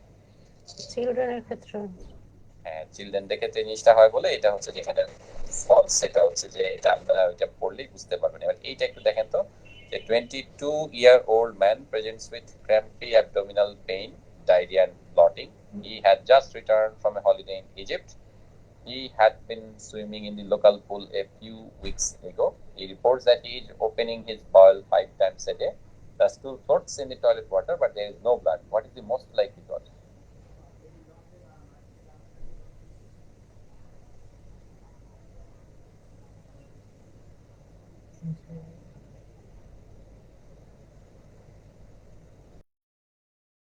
অনেকগুলি ক্লু দেওয়া, কিন্তু সবগুলো কিন্তু আমরা ডিসকাস করে আসছি। জার্ডিয়া। জিয়ারডিয়া নাম্বার হচ্ছে ব্লিডিং, আর 2 নাম্বার হচ্ছে ফ্লোটস ইন দি ওয়াটার। তাহলে এটা হচ্ছে আমাদের জিয়ারডিয়া। এই যে এইটা এখন দেখেন যে গ্রুপ অফ কনসালটেন্ট সার্জনস আর meeting at preparing the cannabis as an infection on its finger. Approximately 40 minutes after eating the cannabis, the group are struck down with severe vomiting. What is the most likely underlying explanation for this process? Enterotoxin from Staphylococcus aureus. Yes, এটা হচ্ছে introduction from স্টেফিলোকাস aureus. কারণ কি, এটা হচ্ছে যে খুব quickly হয়েছে 40 minutes. এখানে কিন্তু অপশন ডিও ছিল, বাট যেহেতু খুব কুইকলি হয়েছে এবং মেইনলি ফিচার হচ্ছে সিভিয়ার ভমিটিং, সুতরাং এটার উত্তর হবে হচ্ছে যে স্টেফিলোকাস অরিয়াসের ইন্ট্রোডাকশন। আচ্ছা, এইবার এটা দেখেন যে 34-year-old man from Zimbabwe is admitted with abdominal pain to the emergency department.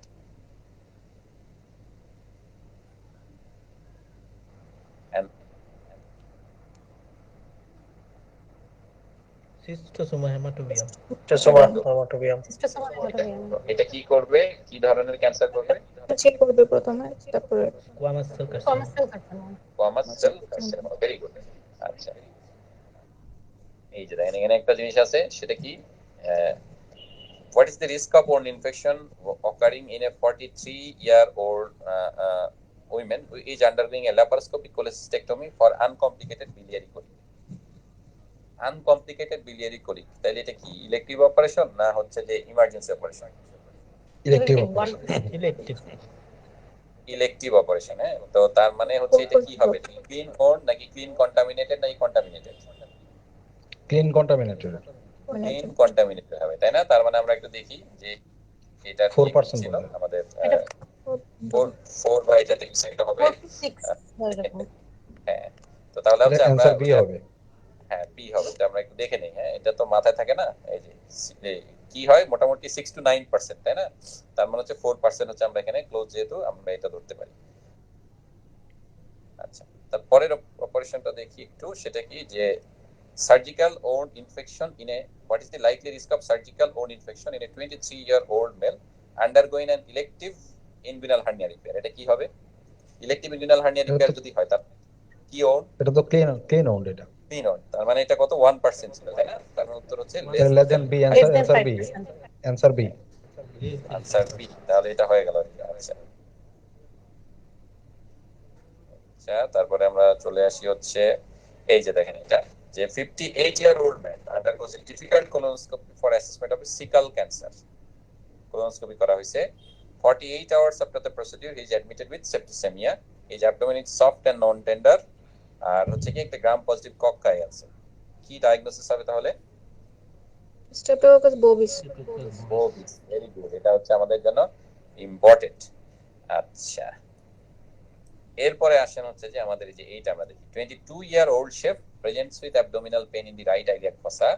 There is an associated temperature and diarrhea. The CT1, তাহলে কি ডায়রিয়াও আছে, তাই না?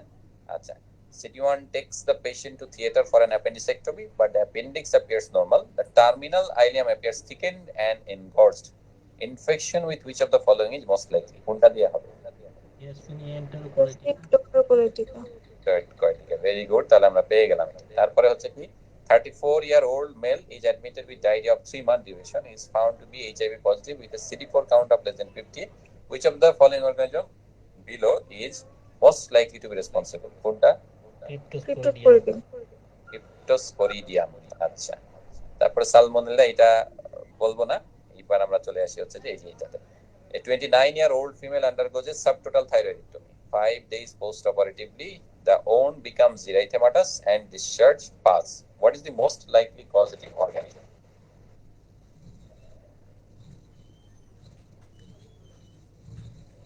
কোনটা হবে? Staph aureus.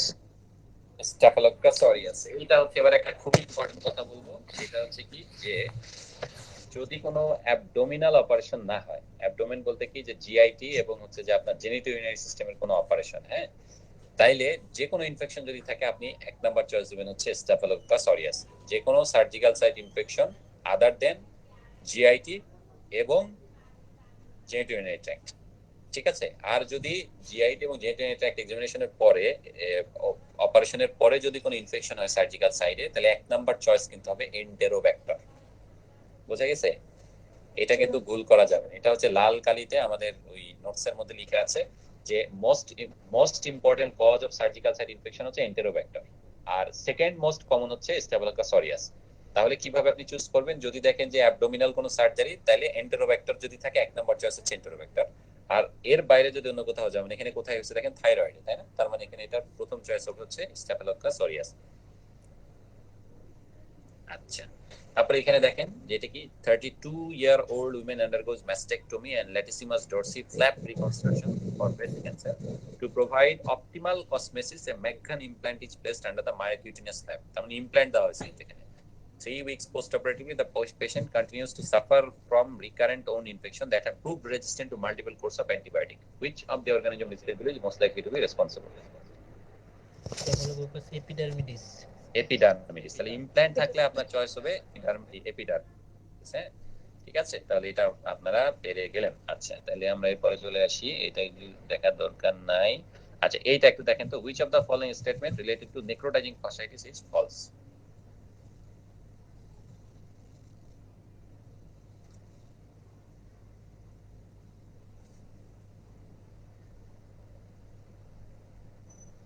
ই বোধহয় ফলস। না, ই হচ্ছে এক্সক্লুসিভলি ট্রু, মাসলকে ইনভলভ করে না, জি ভাষা থাকে বাট মাসল থাকে না। এইটা হচ্ছে হবে সি। হ্যাঁ, এটা ওরা যে লিখছে, যারা presence of crepitus is needed to make the diagnosis. Crepitus যে সবসময় থাকবে তা না, ক্রেপিটাস ছাড়াও কিন্তু ডায়াগনোসিস করা যায়। হ্যাঁ, তো এটা উত্তর হবে হচ্ছে সি। বাকি সবগুলো কিন্তু ট্রু। এটা হচ্ছে পলিমাইক্রোবিয়াল এবং এখানে ডার্টি ডিশওয়াশার ফ্লুইড থাকে। তারপরে ডেফিনেটলি সার্জারি করতে হবে, ইনিশিয়াল সার্জারি পরে আবার রিলুক সার্জারি করতে হবে।